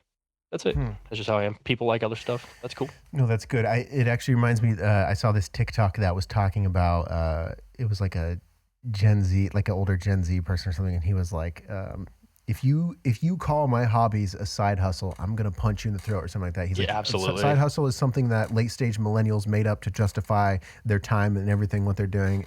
It was a funny joke, but it kind of hit me. I'm like, oh God, here I am trying to like justify all the time.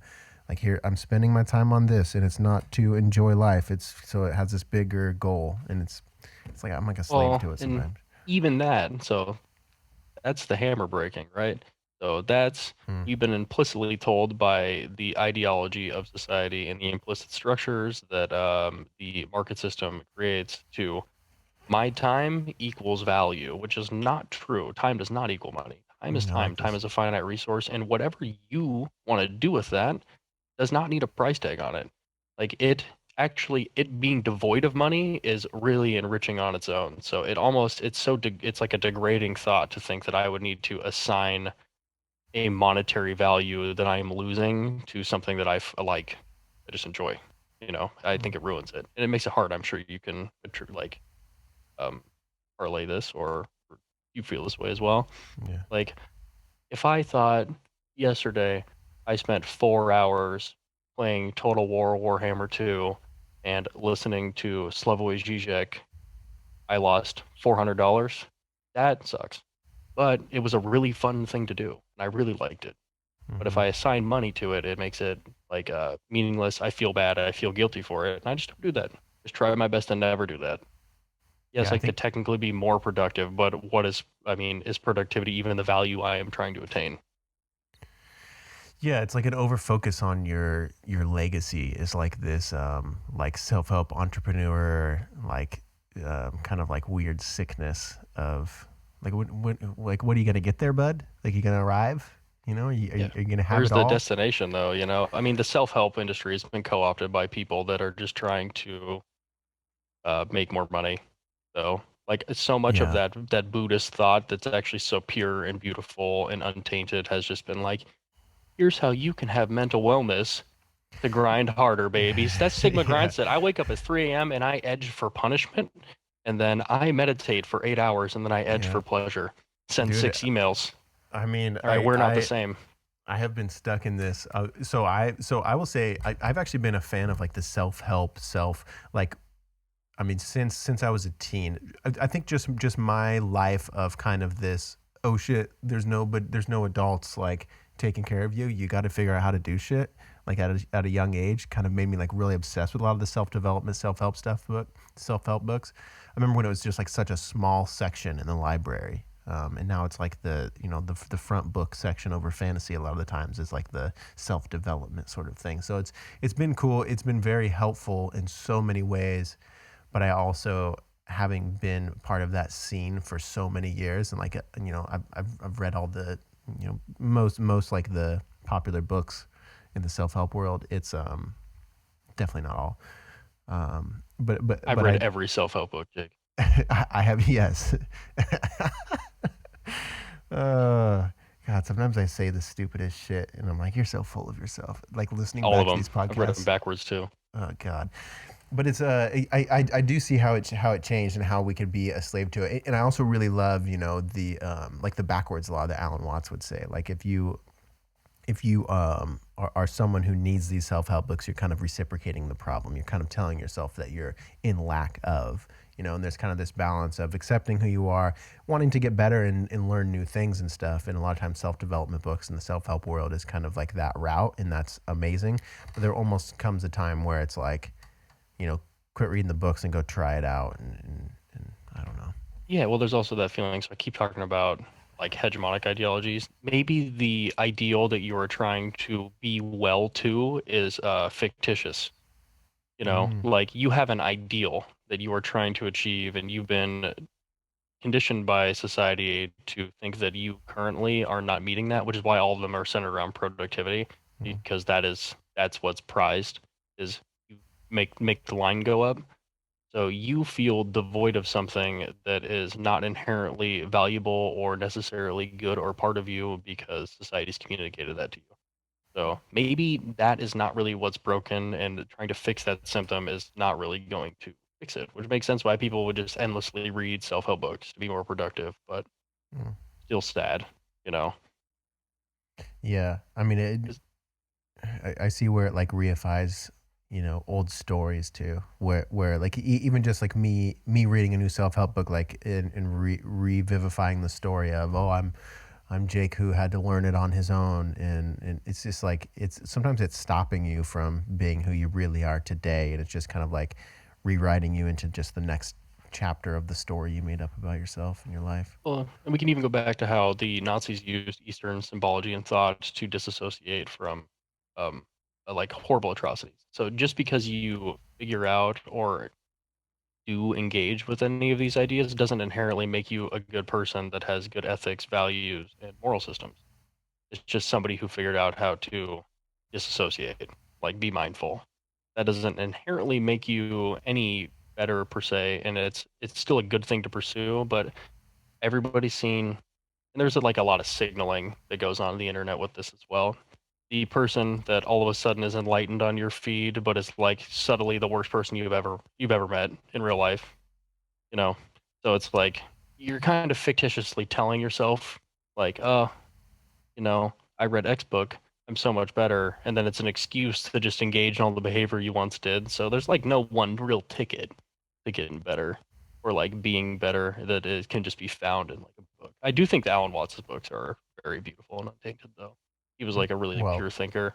Well, I mean, I think like the core of, like, we both read Wisdom of Insecurity, and I think that like if there could be a book that's kind of like the book, like the seeing through the illusion of the self is really kind of like the core of the whole thing. It's kind of the core of I don't know. He was just so prolific. I heard somebody say recently, like the sign of just like a potent and really good educator is somebody that can say something in a way that coalesces a bunch of stuff you already implicitly understood in a new way that you could have never synthesized. And reading that book is just like, I know this. I already know all of this. I can feel, this is how I feel in words that are just like beautifully poetic. The prose is perfect. It's paced incredibly, and it's just exactly just the modern condition in like a very interesting way.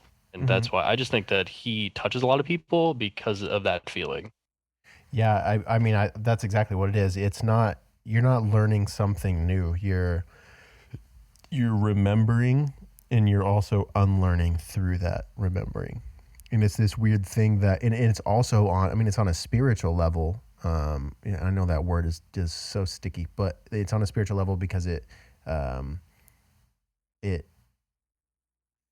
shows you what you really are as it reminds you of what you're not, and shows you kind of where you were thinking incorrectly, like where where your understanding of yourself is getting in the way of Like it's making you suffer essentially.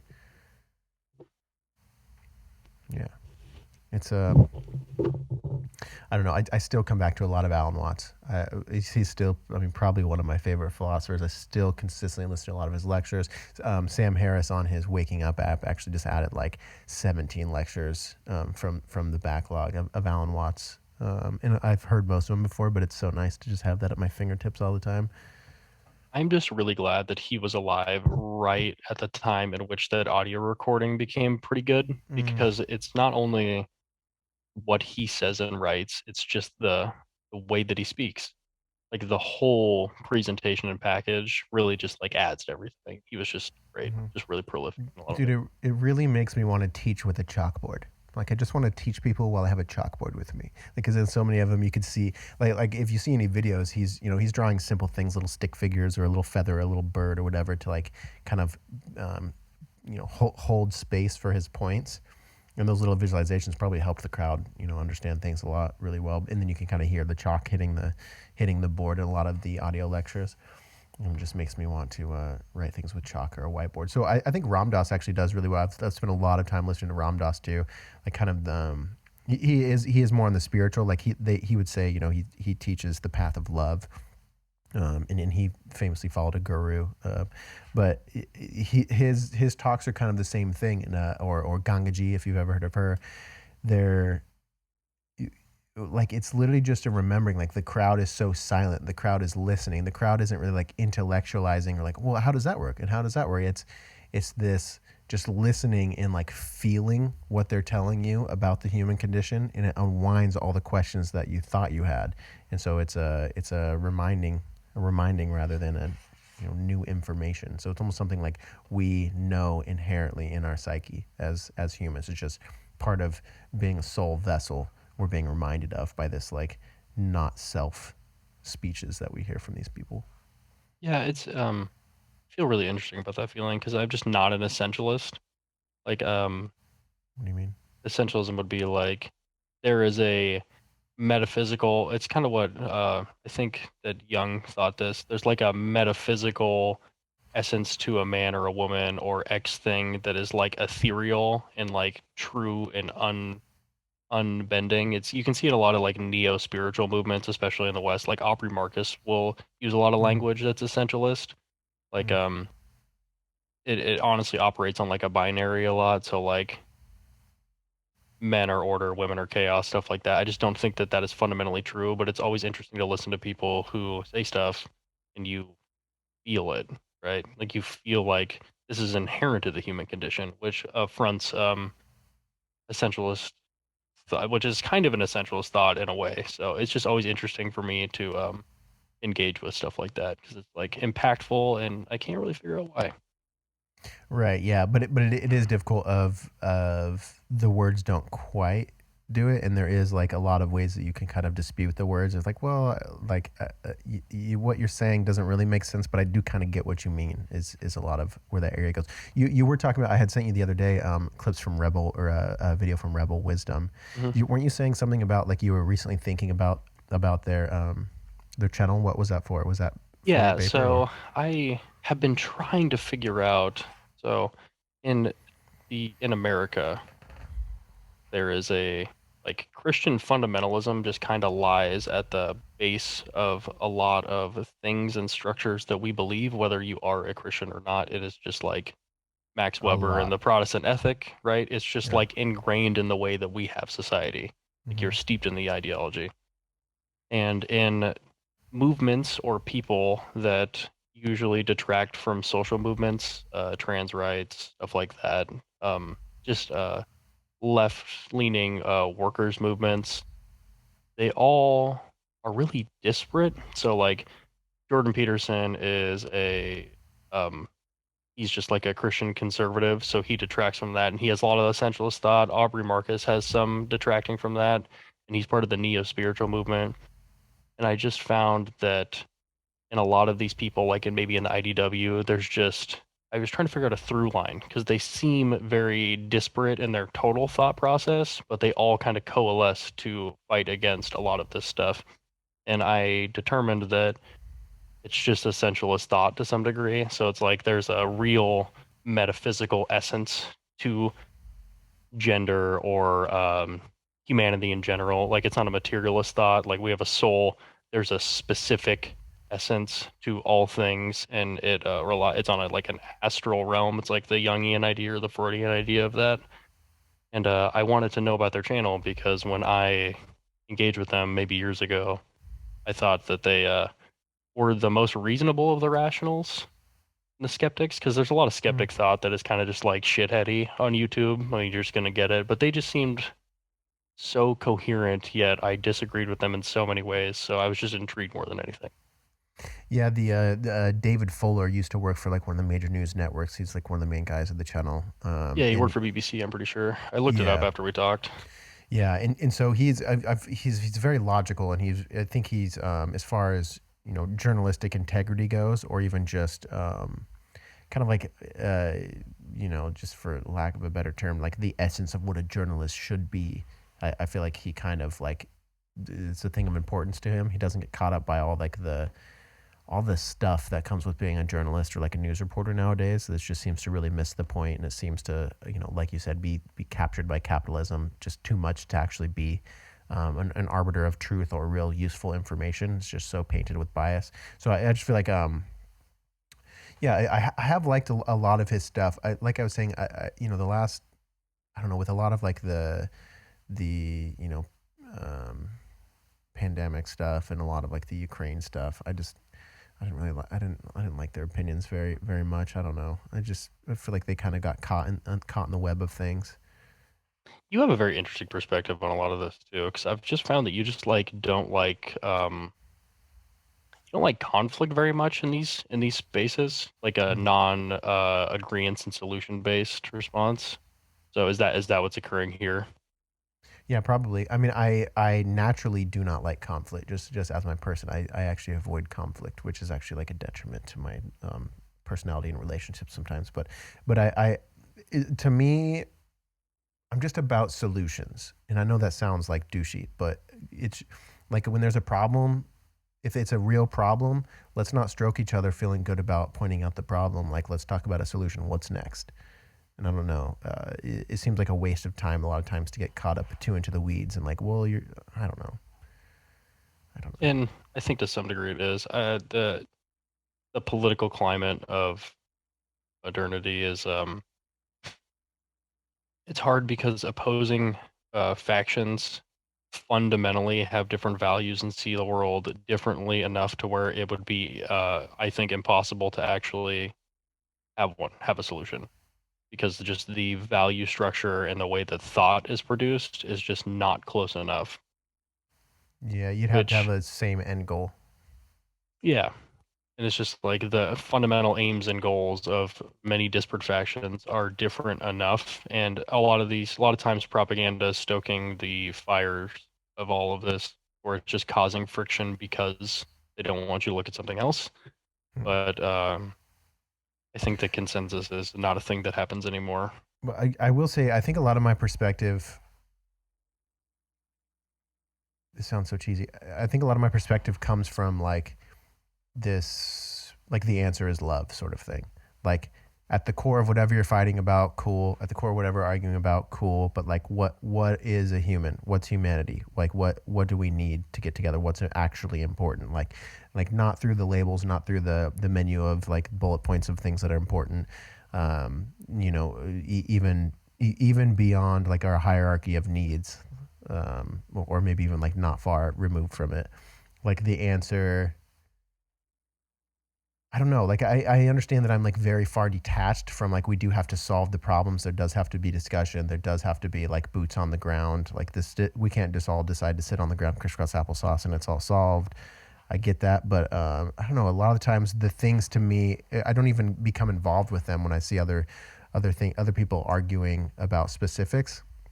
I'm just like, I don't think anything that you're talking about or any of the ways in which you're talking about have anything to do with like the overall goal of what humanity should be thinking about, which is, the same, like, a bee is collecting honey for the hive, like we have some sort of humanitarian, there's some sort of something that brings us all together and we have some sort of one direction we should be going. Let's say that's love. If you're talking about things that aren't pointing in the direction of that, then it's just almost pointless to me. So, yeah, I think that feels really good, but like a lot of nuance that has to occur, and a lot of factions are inherently exclusionary, where it's like people that, I mean, just any racism that would ever occur. Anybody that thinks anybody that lives outside of the country is any less of a person deserving of actualization and love is art, right? And there are real factions that believe that. So that is inherently a philosophy and ideological thought process that is not grounded upon love itself. So the only way to fight that would be to deter from it, right? So like conflict is, even if that's your goal, it is just going to be innate to the human experience. And I know it feels like shit. I don't want it to happen either. But I think it's fundamentally necessary. Yeah, I mean, it's completely. I completely agree. You can't just avoid conflict at all times. But a lot of times, I think we're throwing chairs at each other when we could be talking. Absolutely. I just think that um, there's some fundamental misunderstandings that are innate that really don't help, that are also fueled by the media process as well. Like the blatant misuse of terminology by your political position to muddy the ideological waters so you don't actually have to contend with their ideas happens a lot. Like the misuse of words like postmodernism, like as a thought process, like that is blatantly misused all the time to detract or deter from ever having to actually engage with any of these ideas, and it defaces anybody that would try to talk about them in the political sphere. So not only are we having fundamental differences between factions, we're having a actual and concerted effort to undermine the what signs and symbols mean. And if we go back to like what the hyper real setting that we're in, they already are completely muddied in general. So like fundamentally, words have to mean stuff because language is clumsy, but it's the only tool we have. But everything that is just occurring is making a concerted effort, whether it's implicit or explicit, to have those symbols and signs not mean anything. Yeah, it is a pretty big deal. Like for me to say snowflake, and for us to be, I'm not even talking about like the political, what they would call like people snowflakes. I'm saying actually like in a blizzard snow, a snowflake. Like you picture when I say snowflake, what pops in your head, like the little, dimensional whatever snowflake, or an actual just piece of snow. Like regardless of the word, we need to be able to know the same thing as we're saying the word to even be able to communicate and like make sense of reality, really. And when we're at a point where I don't know if it's just because of the internet or it's like really sped up by the internet, we're at a point where we're saying the exact same words, it's the same mouth movements, but it's not reciprocal. It's not proliferating or creating the same image within our heads. Like we're thinking something completely different, when we say the same words. And some of these words are, like they have a lot with them. They have, like if someone, like the words like racism and stuff, it's there's a lot that comes with it. There's a lot of baggage that comes with it, but it might not be the same meaning to every single person who hears the word. And it's definitely not. And you can actually see this. So I talked to my professor about this, why progressive movements in general actually have a way harder time on a rhetorical level than conservative movements, because progressive movements are usually lied on the back of a lot of philosophical thought, theory, and really intense academic literature that requires a lot of explaining, forethought, and really specific language. And conservative movements are usually really easy to understand, and they usually harken back to times that have already passed, or nostalgia as a tool, or really things that appease people that feels innate to them, like stuff that would appeal to common sense, stuff that appeals to whatever the hegemonic ideology is, stuff that when you hear, you don't question it because it sounds right. So if I like say, well, if we allow immigration, people are going to take our jobs because more people need jobs. It's like fundamentally, there's like a long economic process to why that's actually not why we have a problem, but it sounds right. Right. Yeah. So the problem with progress is you get caught explaining. It's too easy to divert, and the longer and more complex society goes on, the harder and harder it is to do that. So it's hard to make progress on like Yeah. just a basic debate rhetorical level. You just get caught explaining. Yeah. It gets is getting caught, farther into the weeds and less farther away from like the meaning. Because I gotta like, so let's see. So if we'll take racism for example. There is a sect of people that believe that Martin Luther King, who has become a defanged symbol of himself, who was actually a revolutionary thinker and has become just like a symbol of like peace and racism ended, right? Black people can vote now, racism is over. People think that because all the laws are the same. It's really easy to comprehend that. It's a very easy position to take. And it actually feels good, right? That makes you feel good. Yeah, racism's over. Look, we're all equal. Mm-hmm. But the explaining the sociological, socioeconomic, and philosophical implications of like modern racism takes like full courses. So one of these things feels good, easy to comprehend. One of them feels like shit, super hard to understand, a lot of nuance, right? So which one of these is going to be the common idea? The one that's easy and feels good. It's just like part of humanity because we just have this thing called cognitive-miserliness where you evolve to survive and conserve energy, and your brain takes up 20% of the calories of your body every day. So if you can ever outsource an idea, this is just an evolutionary process. If you can outsource an idea and then stop thinking about it, just put it in a box, it is evolutionary advantageous. Thinking is counter to the human experience in a way.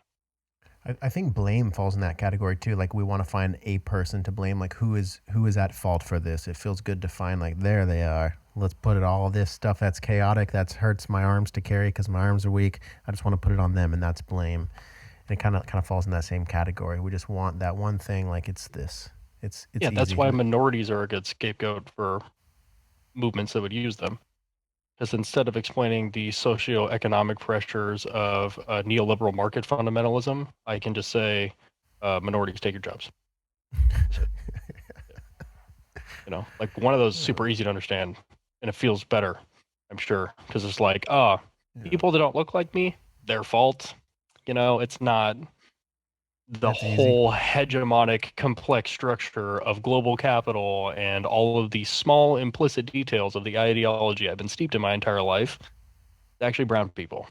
Yeah, that. All that other stuff is a lot of work. I like the easy, feels good solution.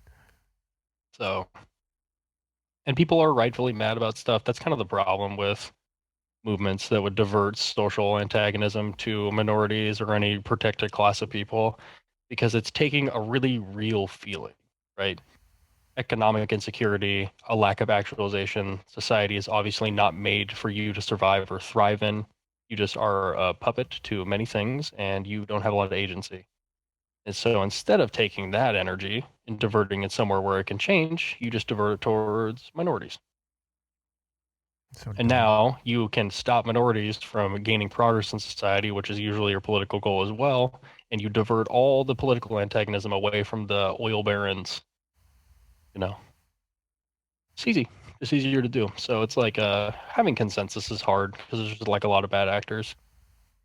Yeah, I mean, I suppose it's just small increments. It's just like one step forward, two steps back sort of stuff when it comes to like really understanding it and somehow explaining it to people where it like makes sense to them, and we could stop making the same, kind of mindless mistakes like the way that we solve problems, like running it through the ways that have not been working and just continually trying the same thing.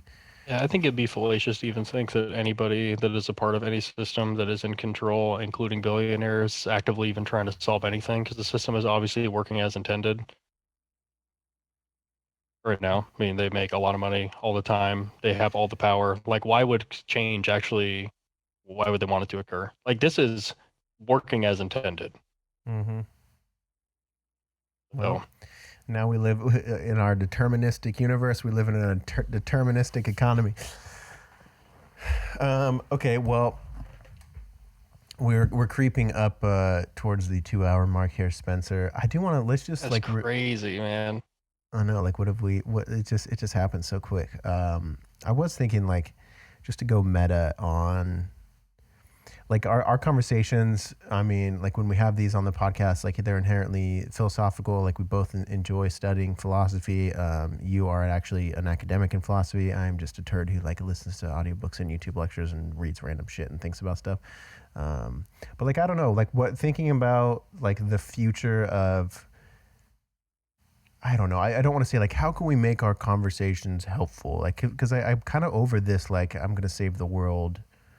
I mean, I'm not like I kind of like there's a naive side of me that's like I want to hold on to this at all times of like I could save the world because I like that delusional, I like that cockiness, I like that self-importance. Like sometimes it like fuels a little bit of my artistic side, and I don't know, but I don't want to get too caught up in it. Like how do we continue to have these conversations, and why should we continue to have these conversations, and what are some things we could be thinking about to discuss in the future? I don't know what I've decided as my goal, because in the face of everything I've just said, it seems like you don't have a lot of agency to do a lot of change, right? People talk about doing direct action a lot, and I think that's really good. Like if you have you want to stand up for trans rights or and just anything like actual go helping in a community is like a really good thing to do. Anything that you want, whatever your political leaning is, you want to go help at a church, like go be active in your community. That's great. But I think because ideology is just so like effervescent and prevalent, and we're all just so steeped in it, the best thing that I could do if I ever have a public square is to try to break the hammer. Try to have somebody take the glasses off, take a step back. Maybe we can look at the structures that are making life really hard, and maybe I can make you think about it. That's it. I think that out of all the things that I could do, realistically, that's not really that materially helpful, but just getting away from the way things are mentally, thinking about it. That's what I'm going to try to do. I think that that's like a pretty small thing to want, and you could ever, because I really love it when it's shattered, right? When you finally get to take the glasses off. Just if I could ever get anybody to do that in any way, make you say, huh, maybe I really took this as implicit truth, but it's just a social construct, and maybe it's not true. Maybe there's another way. Maybe there's a better way. Maybe we can look at this through a different lens. Well, I think that's a relatively noble cause. Okay, yeah, fair. And I feel like that is kind of what we do in these conversations. It is kind of, because maybe it's normal for us to come to these conclusions, or maybe it's normal for us to like circle around these like subjects, but a lot of the people listening perhaps have never even heard of any of this stuff before. And so they've never even thought about it. They've never really like questioned where they're at within it. And it's not to say like we're trying to be the arbiters of truth or trying to be the ultimate problem solver. But I think, yeah, if you have a public square, do what you can in your public square. Like I'm nothing more than exactly who the hell I am. And I'm not claiming to be. Yes. Yeah, I guess just the attempt is like you are taking, like we were talking about at the beginning, you're going through your days and everything you see is just like implicitly occurring. You find it to be true. It's a thing that exists. It's unwavering. It's a real concrete object or idea, but it's probably not. All the systems and structures that you ever engage with were deliberately constructed. They can be revoked. They're social constructs. And honestly, everything that you would deem capital T true is lowercase true, and there relatively is another truth or thing that could exist in the same space. You just need to look a little further away. Everything was put there and can be subject to change. And if it is something that is causing you pain or any system that is detracting from your life, it would be bad to look at it like a concrete reality truth. Even when we come to like edges of nihilism, it's so exciting to like that's the like it's inherently exciting to discover and learn these things. Like even though like there's a little bit of where like your ego or like your sense of self is like, whoa, hey, you're pushing against me. Like I thought I was solid and now I don't feel very solid. But it's very interesting. Keep going. It really is so exciting too. Like that's maybe it's almost like selfishly for me too. I really like doing this stuff. I like having these conversations because it's like it makes me feel all tingly inside. It's the unknown too, right? I mean, Yeah. there are people have certain propensities for stuff. Like some people just seek comfort, they like the security. I've always just liked chaos and the unknown. Mm.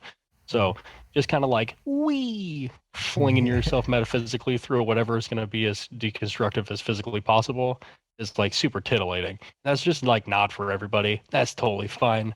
But I don't know, I like to do it. Yeah. I like to, oh fuck, Yeah. maybe everything I know is for sure wrong.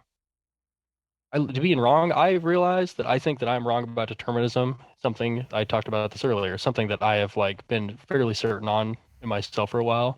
And it was cool. Like, damn, that's awesome. Because I just Mm. don't like the idea of, okay, I found an idea I think is true, and then it's just like that's it, right? Yeah. It's the edge of Dude, that is always the fun part. It's not the finding it, it's the finding the next thing. I love when you like you learn of a philosopher, an author, or like somebody or an intellectual, and like for a couple years you almost believe everything they say. You're like, dude, that's exactly what I believe. And then I love the part that comes afterwards where you start to like hear them say things where you're like, I don't know if I can believe in that. And then you start to choose, like, actually, I actually kind of think differently about that thing that I was really sturdy about when he said it 3 years ago. Like, I'm finding that a lot with, like, Sam Harris. Like, the first few years of me discovering Sam Harris, it was like everything he was saying. I'm like, there's some truth in this, and I completely believe it. And then he would, I'm starting to like have my own ideas, and it's basically saying I'm learning more and like kind of coming up with my own opinions that are like negating what people that I thought were on the forefront, like on this pedestal. Like I'm probably never gonna like unthink anything like that. It's so fun to like unwind something that you believe so heavily for a little while. Yeah, I love so unlearning. actually the whole IDW, so before I was political or did a lot of thinking, I really, because they say a lot of stuff that seems like common sense and they're pretty confident, so it's really easy to eat up, right? If you don't Mm-hmm. have the pretext or the out exterior thought around it. I went from generally agreeing with them because they were agreeable and I didn't really know a lot to I actively disagree with almost everything that they believe and say. And it's fun because you go from like steeped in it to full criticism, and it's like a fun evolution. Feels Mm. like a growth path, and they change too. Maybe you You actually know, do agree with them more 8 years ago too. Like you go, well, look at their right. old stuff. You're like, this is way more agreeable.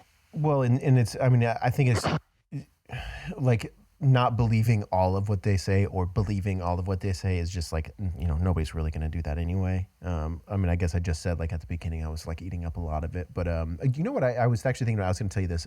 I think a lot of my like love and fascination for the IDW was almost what they tried to represent, like almost because like I think Eric It's Weinstein was the the one who ideal, like dude. gave them the name, which it instantly like ruins it, but it is like for me again as a just living back to my story of this kid who like didn't learn everything. I learned was like I want to learn this because it wasn't like, oh, I had to go, was forced to go to class or whatever. Like everything that I learned, I'm choosing to learn it. And so for me to feel like I stumbled across these like intellectuals on YouTube that I could like actually listen to and actually learn something from. And I mean, really just looking at the fact that there's like sold out audiences to go watch intellectuals speak on a stage.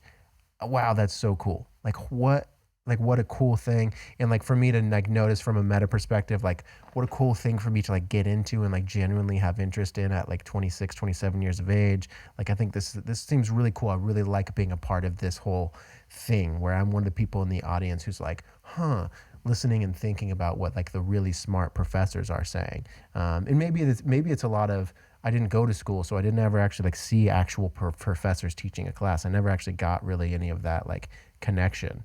And so maybe Yeah, it's like in place of that like academic, thriving or like wanting of something. Like that's kind of what IDW like filled for me. That like you've now been through school, like you had a connection, real connection with one of your teachers, and I'm sure like it's somewhere similar around what I was like searching for in a yeah, sense. it's kind of cool. And honestly, so I went through a phase where I definitely really enjoyed all of them, listened to all their stuff, and I fundamentally disagree with myself last year every year, and I don't discount any, even if I objectively hate everything that I thought 5 years ago, I don't discount that it was important for me in the Mm. chain of thoughts to get to where I am now.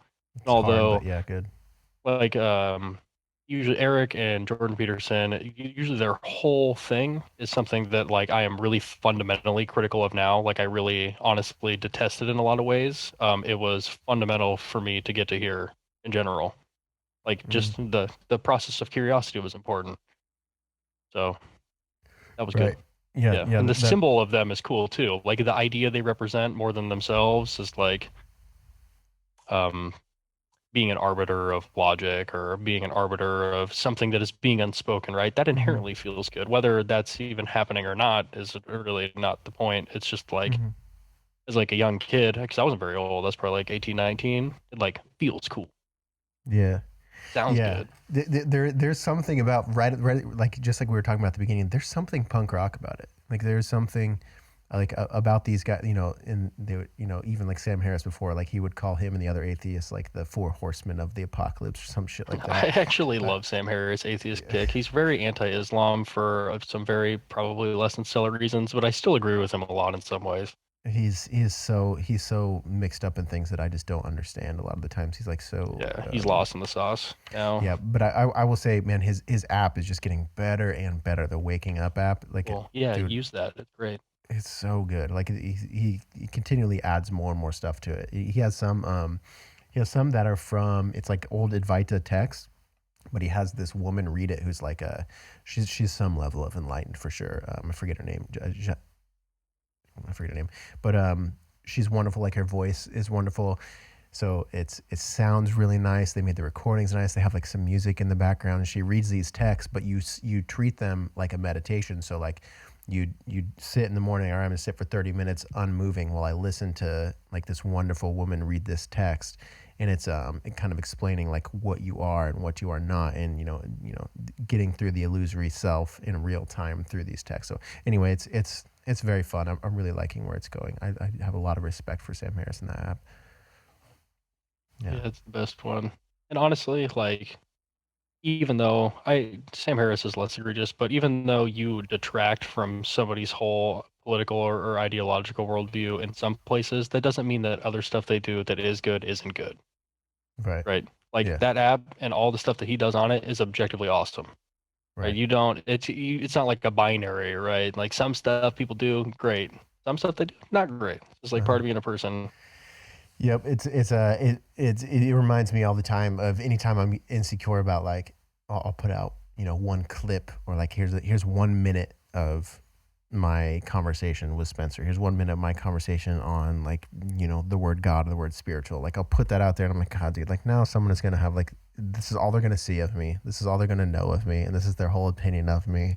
And like sometimes I overthink about that, but and then I remember like, oh, that's literally just the way it is. Like that's up for them if they want to have that oh, I know everything about this person because I saw this one clip, or if they don't want to accept other things that they may like or dislike about a person, then it's just like, That's what are you interesting. So gonna I do? actually I face this all the time in my own life. So I'm like about 225 pounds, or like 11 to 10% 12% body fat. But like I look like a meathead most of the time. I just don't look like I would be somebody that is reflective in any way. Kind of got like a douchey face. I carry myself like in I'm a way glad you that said. I'm glad probably you said it. promotes it. Yeah. Absolutely. No, it's totally fine. I actually really I'm like just defying joking. this, You're a beautiful man. but it's very funny to watch the preconceived notion or the small little interaction and how the temperaments change. Mm. And it's like, oh, you're just like a little goofball. You're just like a little weirdo. They're suddenly disarmed when they're like, Jesus, is this guy gonna throw Yeah. me or something? Yeah. And then I'll inherently act overly childish, especially when I've got clients. I'm a trainer. I've got clients that are like middle-aged to 25 women, just because it's like I'm safe. Like I'm just like your kid's best friend, you know. Yeah, yeah, yeah. But it's interesting the difference between the reality of how anyone is and your perception of that, and how that will affect your personal behavior or decision. Being like meta aware of that. Yeah, yeah. I could say I think me like being covered in tattoos since like a fairly young age. I've kind of experienced that. Like I think it's unexpected sometimes when I'm like kind of like a pretty nice, sweet, cheery person. A lot of the times to strangers. Um, but it's not. I love that. It's that same moment. I love watching that. Like, oh yeah. Like, oh, if you just leave room for this person to be who they are in this moment, you could see them for who they really are and who you really are. Get your preconceived ideas out of the way and just be with the person, and you can experience, who they really are right now. Yeah, I mean, and I'm sure this is actually a pain point for many other people, like the being perceived not how you are. But I've always found it to be lovely. Lovely. That little moment's so fun. You could just Yeah. like see it happen and just like there's something fun about defying expectations in like a very real way that's like candid and nice that Is I love it. is that part of our? I know, like my personality, like an INFJ. That's like an I. There's something about me that likes being a mystery. There's something that's like I know that that's enticing, like being a social mystery, like people not being able to put their finger on like who I am and what I'm about. Sometimes, is there? Do you have any of that with your personality type? I forget. Um, I think that I just like to be seen as I guess unique is such an annoying word. Language is failing to come to me that encapsulates why I enjoy it. Mm, But I think I like this. I just like subverting expectations and being a little chaotic in mm, general. mm, Just throwing people off guard in like a very interesting but not intimidating way and just boiling people down to more of how they are. And then we can have like a really odd and fun and one-off conversation. And maybe mm. there's like a deeper understanding. And I'm sure some of it's for attention too. It's just Yeah, like yeah. is I'm the somebody same like way. noticing anything about you or like realizing you're not like a shallow shithead how they would have thought Hmm. is like immediately gratifying, and I could never circumvent the fact that attention feels good, Yeah, of but course. that's not Yeah. really the whole of it. Yeah. It's a piece of the puzzle for sure, but it's really not like I like breaking stuff. I like I like wearing the all the shirt and tie, but then you lift up the socks and you got yellow socks on like that. Those little things of just kind of like breaking the thing down a little bit. Like Yeah, well, I just like proving that all of this is silly in the first place, right? When we go to it's all raves, I'll wear absurd. pasties and mesh t-shirts, like just like the most, because I like look really traditionally masculine most of the time, and just like the most eccentric and oddly homoerotic clothing, just to like throw it off. And Yeah. I don't have any traditionally gay mannerisms, and I'm not gay, so it's always just like it's just fun to play with it because it's just like a social construct. I don't know. It's fun to subvert expectations, I guess. Is what I'll end it with. Yeah. No, I'm completely with you. I understand entirely. I think it's part of what It's fuels punk like the rock, baby. interesting parts of us. Yeah, It's, exactly. it's metal as Yeah. hell. Puts on denim vest. Under eyeliner. I haven't worn eyeliner in years. Um, all right, cool, man. Well, was there That was anything else? excellent, sir. Yeah. Yeah, I appreciate your time as always, man. Thank you very much. I love yeah. when we can make it happen. I know it's harder and harder, me living far away, but if there's ever a world where we could figure out, like we had mentioned, some sort of continuous thing with the two of us, I feel like I don't know, we always have good Well, conversations. so with school, I was realistically working 35 hours a week, going to school for 30 hours a week. I was getting home. I was waking up at like 5, getting home at 8. So now I only work 30 hours a week. So I'm just totally unencumbered. I live like a normal life. So usually if you can make it happen, I could probably make it happen too. Okay. Well, I'll keep it in mind. I'll keep chugging along. You know how I am about the podcast. Mhm. I have my ups and downs with it, but I'm very much enjoying it now. I wanted to do I've contemplated doing. I might edit this part out, but like a live podcast while I'm in town early July, and Yeah, that's what you said. I don't know if you'd be willing to do it. I was going to ask you first, but you and I discuss, and we have I mean, the audience is going to be 10 people max. I feel like not very many Just people. hanging out with our friends. Yeah, but just hanging out, have a couple. We'll record an episode for an hour, and then if there's any like cool concepts that come up, and we'll just discuss it. And I just thought it would be something cool to release as like my 100th episode or something. So I don't know. We can I talk about it. would be comfortable with that. I think it's going to be different. That'll be interesting to do. I would Yeah. happily do it. Yeah. I feel there's okay. I know that this is technically going to be listened to by a non-zero amount of people, and that's fine. There's something that feels so much more intimate and like vulnerable about doing it in front of people, you know, people that you probably know, right? And there's something that's like uniquely, even though it's not pretentious, like although just Feels like it. implicitly by coming on here, I am stating that what I'm saying is worth being heard and you should Uh huh. listen to it. Yeah. Going in front of actual humans is like Mm-hmm. really saying that. Like what I have to say is so important that you should show up to this physical place and listen to me talk about it. So pompous. Yeah.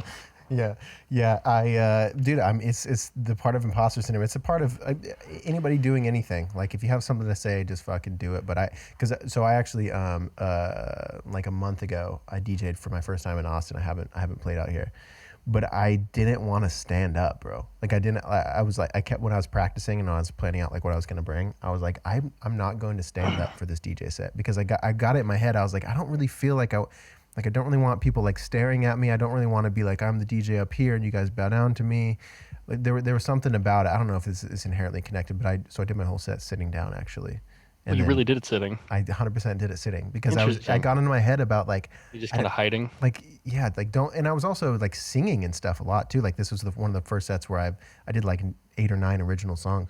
But but it wasn't like I wanted to make sure it wasn't a look at me sort of thing, which I'm sure it was. I don't know. It's something I'm always toying with, but I don't know. I think I'm DJing tomorrow at the same location. I'm gonna stand up tomorrow, I think. So we'll see. That's progress, baby. Yeah, but I do. I kind of like the image of I'm over here in the corner, like we're all hanging out here, and like I'm no better than you. I'm I'm just no making slave noise, to baby. you, but I just happen to be the one who's running the music over here. Like that's all. Like you guys, oh cool, you're chilling, you're drinking your beer, cool. Like keep drinking your beer. Like I'll just control the music, you just do your thing. I like that, you know. I don't want this like we're coming to see Jacob from the internet and like they're staring at me, and every single time I make a transition, they're like just staring at my board and my fingers. It's just I don't know. Let's just exist, and I'll just do what I'm good at over here, and you do what you're good at. You know? That's interesting contention. Yeah. I don't know how I feel about it. Well, all right, buddy. I appreciate you much. Yeah. You can edit this out or whatever. Yeah. I'll probably edit out this last bit. Yeah, I actually thought I felt really good about that. Yeah. Yeah, I think that one went well. Yeah, I'm glad that you brought up like hauntology and stuff and Mark Fisher. I think that's a really cool thing, and I think we could definitely revisit it because I think it's very on the tongue. It's or not on the tongue. It's very right now. You know? What is the word I'm looking for? Prudent. Very Yeah. relevant. Yeah. Yeah. I mean, pretty much every name that I said is all worthy of a long form explanation. It just felt, well, one, I probably don't know enough about it off the cuff to actually do that. And then it just felt prudent to like elaborate where the fuck is all this coming from? Because like getting the end of the thought chain is almost impossible. Mm-hmm.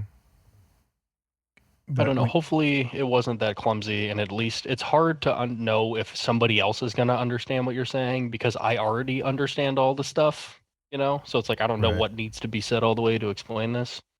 Yeah, like you already got all the stuff in the bag. They might not even. But I think that's the thing about our conversations, and that's the thing about any sort of like philosophical conversations is a lot of times you're not listening to solve. Like it really is just a listening practice of allowing the ideas like like you're kind of allowing what the person is saying to like spark whatever. Like you're not really necessarily trying to argue with it or trying to find justification. It's kind of like let's listen to something new and allow it to do what it's doing to me. So you don't really have to have that much backlog of it. Like you kind of understand what philosophy is. I listen to lectures of people that actually do know what they're talking about like 7 times, you know? Like even if it's just in the background, just like this needs to get in here mostly. So let's just listen to the noise. Well, with philosophy inherently, like Viktor Frankl's Man's Search for Meaning, I was rereading it this morning, and it sounded like a new book, and I'm pretty positive I've read it before, I've listened to it before, but I wasn't sitting there listening to it. Like I was probably like painting and like taking notes and like allowing myself to think about the philosophies I know that relate to it or whatever, you know. And so you don't always absorb it. Like that's the beauty of it. It's kind of the same thing for like spiritual or religious texts.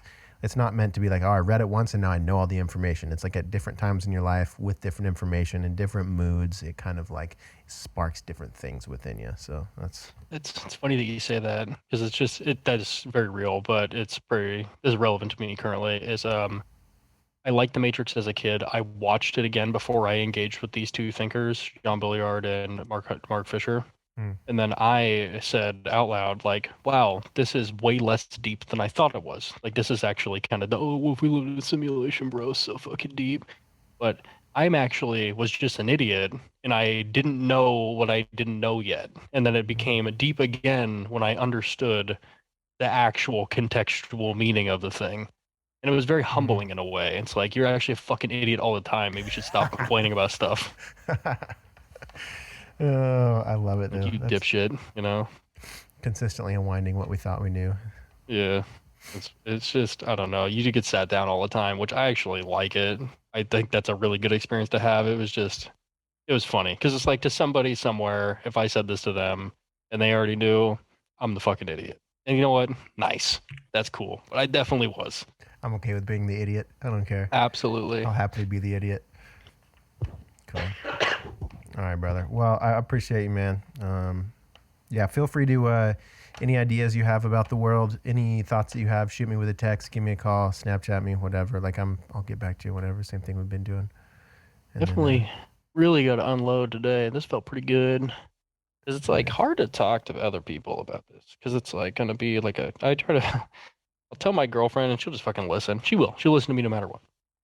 But it's like I feel really time constrained to explain something that is not worthy of constraints. So I'm like, yeah, well, yeah, I'm writing my paper about this thing, and there's this guy, and Yeah. he's like, this is what he believes, kind well, of. it's important because this part of society, like, yeah, you have Here's to how have some sort economics of, works, and yeah. it's like just too many things.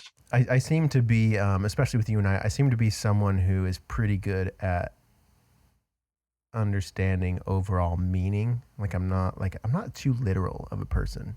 I live in abstracts Yeah. and symbols and analogies. That's how I actually watch films and That's engage why. with art. It's nothing is ever literal. I cannot take things at face value. How do Just not how people I operate. how do people watch movies and just like focus on not the theme? Like what? Because Like people are not trained to, one, kind of dumb too. That's fine. And it's not because it's their fault. They just weren't educated to do that. But I've just always thought in abstracts. mm-hmm. So that's why I've been really into media criticism lately. Not criticism in a bad way, but as in being critical of films to suss out analysis. Because it's like, there's like a basic story here, but this is communicating a bunch of shit that maybe the authors didn't even know. And all I got to do is Right. look at it with the right lens to figure it out. Yeah. I mean, I think that's like the hero's journey is so fascinating in that sense of like what's the underlining of like every movie we've ever watched, like in the modern, like post Christianity world we live in it's the hero's story, and that's yeah. A lot of people just don't ever see themes. So yeah, I think that's why we get along so well in a lot of ways. Look at that. Well, nice. I turned my air Actually, I don't think conditioning I'm off. sweating. But that's when I went to Germany, I looked at like we went to a fuckload of museums, and because of school, I actually am technically trained to analyze art, and it just is. I found that if you live in abstractions, everything is more enriching. You can get something out of everything, every meaningless symbol, like, oh, this building is like a really acute square with really basic windows. Oh, okay, so this is brutalist architecture. Here's the market pressure that made this happen. Here are the little nuances, how this is different from its predecessors, right? So it's just like this is a symbol that's communicating something to me about society. Or it could just be a fucking building, right? One of these things is infinitely more interesting and a more fun way to look at the world, and one is boring and lame. Yeah. Yeah, one I can't do anything with the literal sense of things a lot of the times. And the literal sense is again on falsivity. It's like it's real if we're assuming the story of like this whole thing is real. Yeah, shit, we just fucking talked about that in a bunch of senses. Yeah, it's like if you just take the fucking goggles that you have and you look at the thing, it's like, yeah, that's the thing. But it's like, is it really the fucking thing? I don't know. Take the glasses off. It's like 12 things. Yeah. Yeah.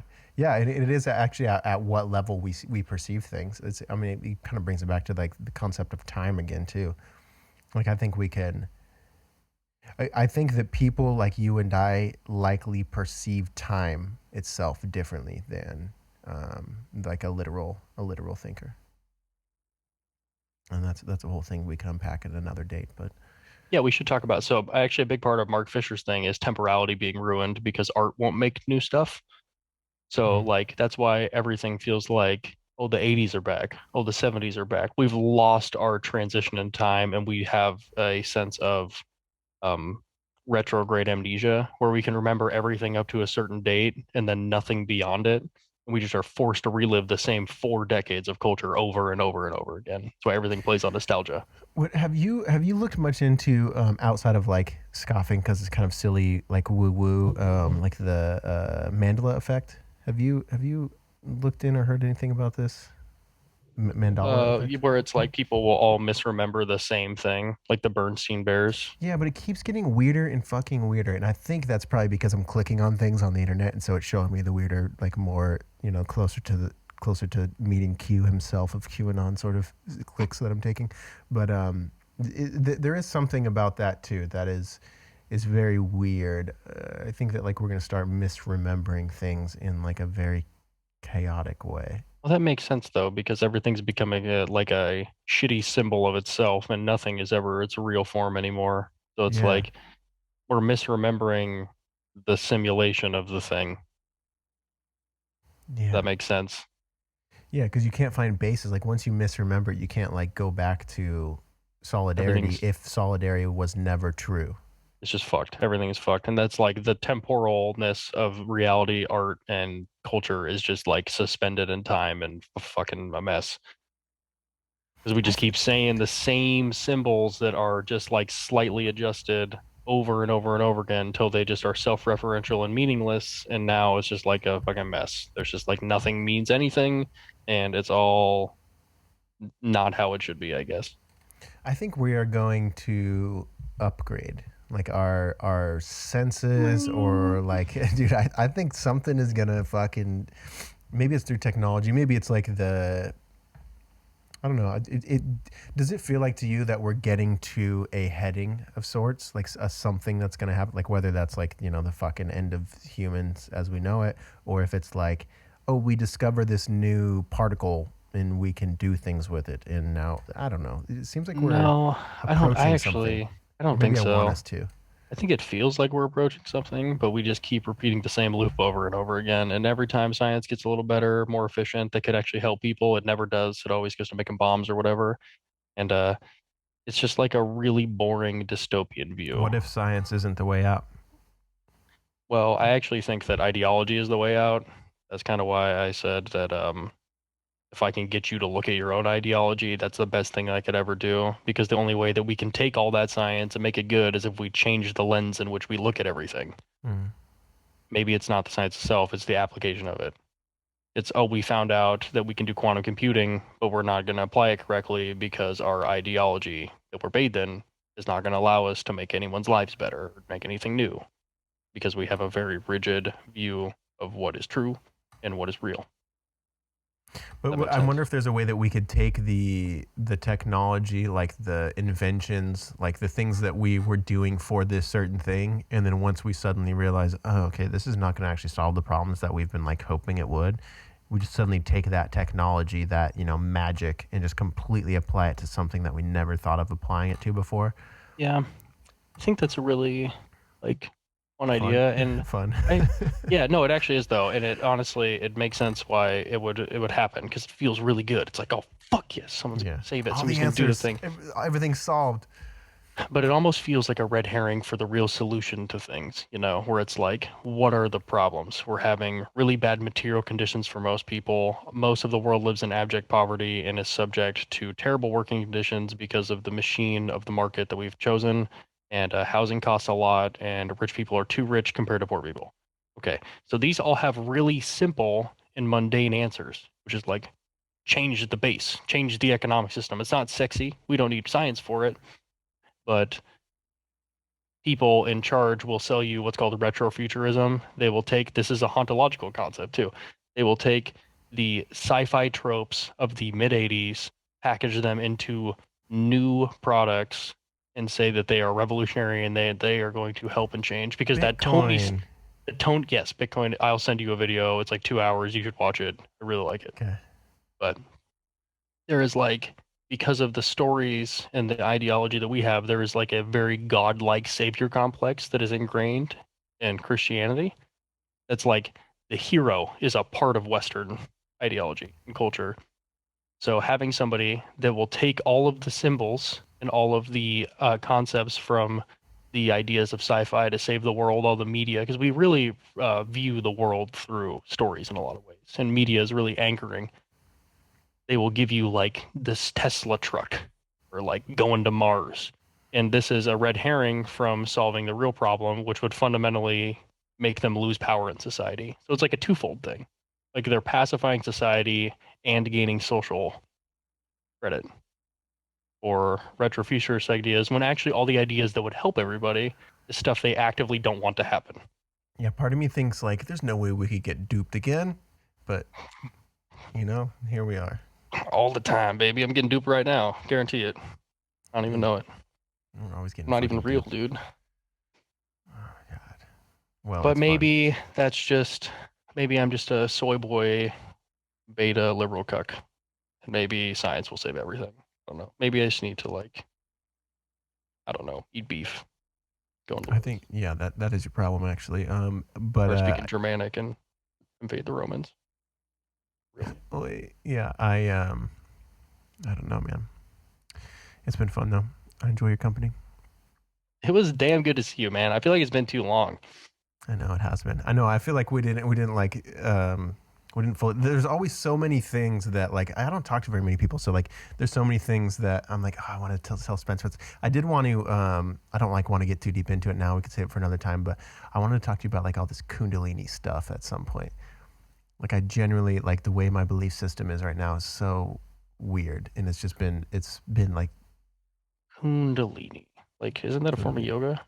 Divine feminine energy. Yeah, it's essentially like there is energy coiled at the base of the spine for all humans, and it can be awakened purposely or accidentally, although they say there's no accidents if it's awakened even by you like going to some breathwork class and it happens to you, then that was divine, whatever. But essentially, I believe that I have awoken something that I did not know existed through all of my like, I'm Jake and I'm going to kill myself if I don't figure out what the hell's going on with my brain. And I was doing all this breath work and yoga and meditation and smoking a lot of weed and blah, blah, blah. I basically awakened something within myself that like it's very psychologically destabilizing in a lot of ways. But I think that I've like sat with it enough that I kind of understand it and doesn't make me like so crazy. I have a very annoying and materialist view of this stuff that's probably pretty deflating, but well, I do think that the actual sensation is fucking cool. And if you, no matter what it comes from, whatever you think it comes from, trying to get there is tight. Yeah, so there's so many people you can listen to that like their experience of it is literally like I just listened to somebody on an interview yesterday or something that theirs was they had done a meditation class or like it was something, but it was a couple days afterwards, and they woke up in the middle of the night to the only way they can describe it was the feeling of energy shooting out of the top of their head, and then they just like sat there staring at the wall for 20 minutes like, and then different kind of like weird sort of things start happening in their life. But there's like tons of people where they have the actual moment of like bah, and then some people are basically in like some level of enlightenment for like some period of time, like months, weeks. Like Eckhart Tolle, for example, like when he had his near-death experience, he sat on a bench for fucking 2 years and just like tried to like stabilize. It's basically like your perception of reality is so different afterwards, but like you don't really have the old comparison of how reality was to like compare it to, so you're not really understanding what you're fully feeling, and so you're basically on a psychedelic trying to get used to how the psychedelic feels, and like this is now reality. And so a lot of ways like I had a changing of my consciousness. It's like a changing of my perception of reality rather, and I had to like understand it. And I don't know, in a lot of it kind of points, a lot of my understanding, not that it's like capital T truth, but pointing towards things that kind of feel right is a lot of the kundalini stuff. Like I have this book on it that's like, it's completely based in science, but like it's so hard to connect any of it with science. Like, even if I'm reading like studies, I'm reading almost like, ruins it. Yeah, almost ruins it. I'm thinking that the scientific way, if I just get it explained to me in a scientific way, then I'll be able to make sense of it, and I can explain it to other people, and it'll make sense to me. And it's like, yeah, it almost ruins it. It makes it more difficult. I know for a fact that when I take LSD, it binds to my serotonin receptor 2 site, and it closes it off, and it doesn't leave for 8 hours, but it doesn't know. But the wall still fucking melts. Yeah. Okay. Yeah. I mean, I don't actually know. You can't. I know where it's going. I know where it's hooking up to. I know Yep. that it's safe. I know it's fine for me, but the fucking walls melt and I can hear my friends think, okay? Yep.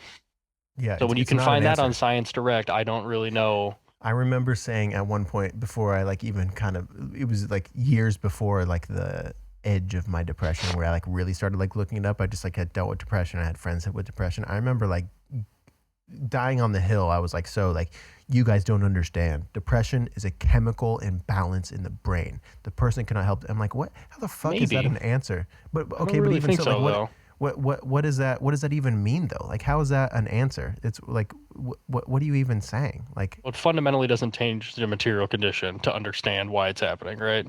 yeah, Like, well, and it's oh, I understand that I might not produce enough serotonin for whatever reason. Okay, well, I'm still fucking sad though. Like, yeah, but what caused these chemical reactions or the lack of chemicals, and like what were the actions of the person leading up to it, and what are their genetics, and what are there's like all these tons of things that come into it. Not like you need to just like completely listen to the person who's depressed just because they have a chemical imbalance. It's just I don't know. I come to terms with it in and out. yeah, It's crazy. I don't know. Well, and it's like, it kind of sucks. The human experience is kind of shitty because it's just like an evolutionary process, and there's nothing that is evolutionary advantageous about not being depressed. Hmm. Like, your biology doesn't care. It doesn't Hmm. increase survival at all, really. So It it's doesn't.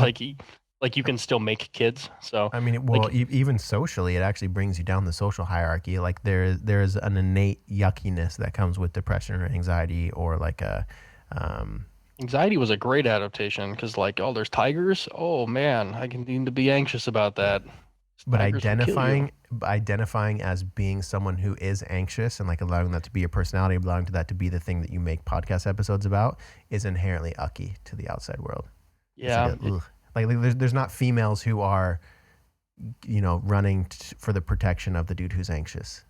It's just it's a different thing. It changes things. It's different. except for that anxiety gets you to kill fucking tigers, bro. Yeah, sure. Yeah, I guess I'm talking about anxiety versus um, like the identity of being anxious. I Oh am someone yeah. with anxiety. That gets in the way of discussing anxiety. Oh man, I'm so sorry. I try to cut It try to actually cut wasn't that that. loud. It seems that the compressor did its job, and so it was Hit distorted but me. not I was loud. like, oh man, that's loud. I hope my levels were okay. I try to keep this at the same distance from my mouth, but not too far away or close, No, rather. I think they're good. And I do everything in post anyway. Like, so I record this within Zoom, but then I also I have Ableton running in the background recording my audio on this end just so my voice can sound that much better. But it just gives me literally way more extra work for no fucking reason. So I should just record it all in Zoom and post it as it is. Sometimes I feel that I advertise myself as an audio engineer, so I need to not have a podcast that sounds shitty. But then I make music that's like inherently a lo-fi style that sounds like recorded through a butthole. You just like purposely compress the fuck out of it. I do a lot of weird things that I do like for artistic. Yes, it's artistic, but also it's like, well, it's going to take me another 2 hours if I do it the other way. This So, sounds bad because of art. All right, fuck it, leave me alone. yeah. Thanks, Lo-Fi. You really led the way. Like this is Love lo-fi giving you still, that but- nostalgia feel to it. Yeah. All right, cool, brother. Well, I mean, we always say this, but I think we should just hop on a phone call as often as we can. Just Yeah, man, chat- I'm chat super for 20 down. I'm minutes or something. finally not encumbered enough. Dude, I was so over encumbered for like 2 years just with school too, that it's so liberating. So I'd be I love super it. down to do that. Well, I'm available fairly often. A lot of the times I'm at home, like I'm kind of in an ethereal realm of just creating or just being stoned in my apartment. So that's where I'm at a lot of times. So call whenever. But I just started with another company doing stagehand stuff. So hopefully my schedule isn't like super open. But oh, and I'm working at the dock a lot too. At Saw Lake that, dude. Travis. That's a fucking banging job. It's a cool job, man. It's funny because it's actually kind of difficult. Like not difficult. Like mentally difficult for me. Like I'm just not the same social guy I used to be. Not just that it's draining, but like even just put 25-year-old me on a boat with like 12 cute bachelorette girls, and I'm just gonna be a flirt and make sure they have a good time, whatever. And now I'm like, I kind of just want to sit here and like not really talk to any of you. Like so it's Yeah, I have found a very weird autism creep into my own life where it's like, I'm serious. Like this fundamental, the way that I'm thinking all the time is just like not appropriate for reality or anybody Dude. else you're gonna talk to. Or it's almost like fucking jarring when somebody's like, "Hey, how are you?" I'm like, "Oh my god, fine. I think I didn't really think about it." You're like, you're gonna talk to me about fucking football right now? Like, Oh damn, that ain't it. Sometimes I'll literally sometimes almost all the time I'll drive to work or I'm driving to somewhere, and like when I take my keys out of the ignition, the philosophy conversation that I was just listening to, or like the guided meditation about the illusory self, just shuts off, and then I get out of the car, and then I'm having like a regular ass conversation with a person. Weather's nice, Yeah, I guess. yeah, it's yeah. So, but it's fun though. It's good. It's very much. This sounds like one of those like toxic millennial things I'm bringing in, but it is very much like, oh, I need to be social. I know it's good for me. I know that it helps me to like meet new people and connect. No, it is good. It is good. Yeah, it is. I do miss it a lot. I see people working out together all the time, like younger kids, like a gag of them. I'm like, dude, that looks fucking awesome. Just hanging out. But just now it's like being boys, dudes being bros, you know? Yeah, but now you're like, I gotta not waste my time in the gym, and I've gotta get shoulders and buys done today. And yeah, I never say anything to them. Like, I came here for a reason. I have enough friends. Yeah, you're like, I'm a serious weightlifter. You guys aren't serious. Yeah, kinda. Yeah. All right, brother. Well, we eat lunch. I appreciate you, man. Yeah, lunch it is. I'll be in touch soon, man. I'll probably. Try to see how it turns out. Yeah, I still have a backlog of episodes to post, but I'll probably post this one sooner than those, just because I like posting more recent ones. So I'll let you know. Yeah. All right, brother. I'm gonna end this thing. Have a good day, my friend. You too. Much love. At what age do we learn how to have better conversations? At what age do we learn to have better conversations with ourselves?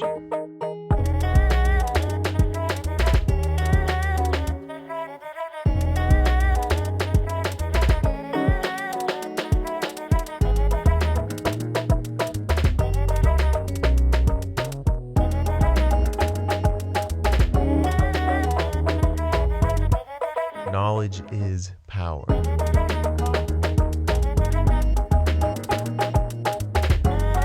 Reality is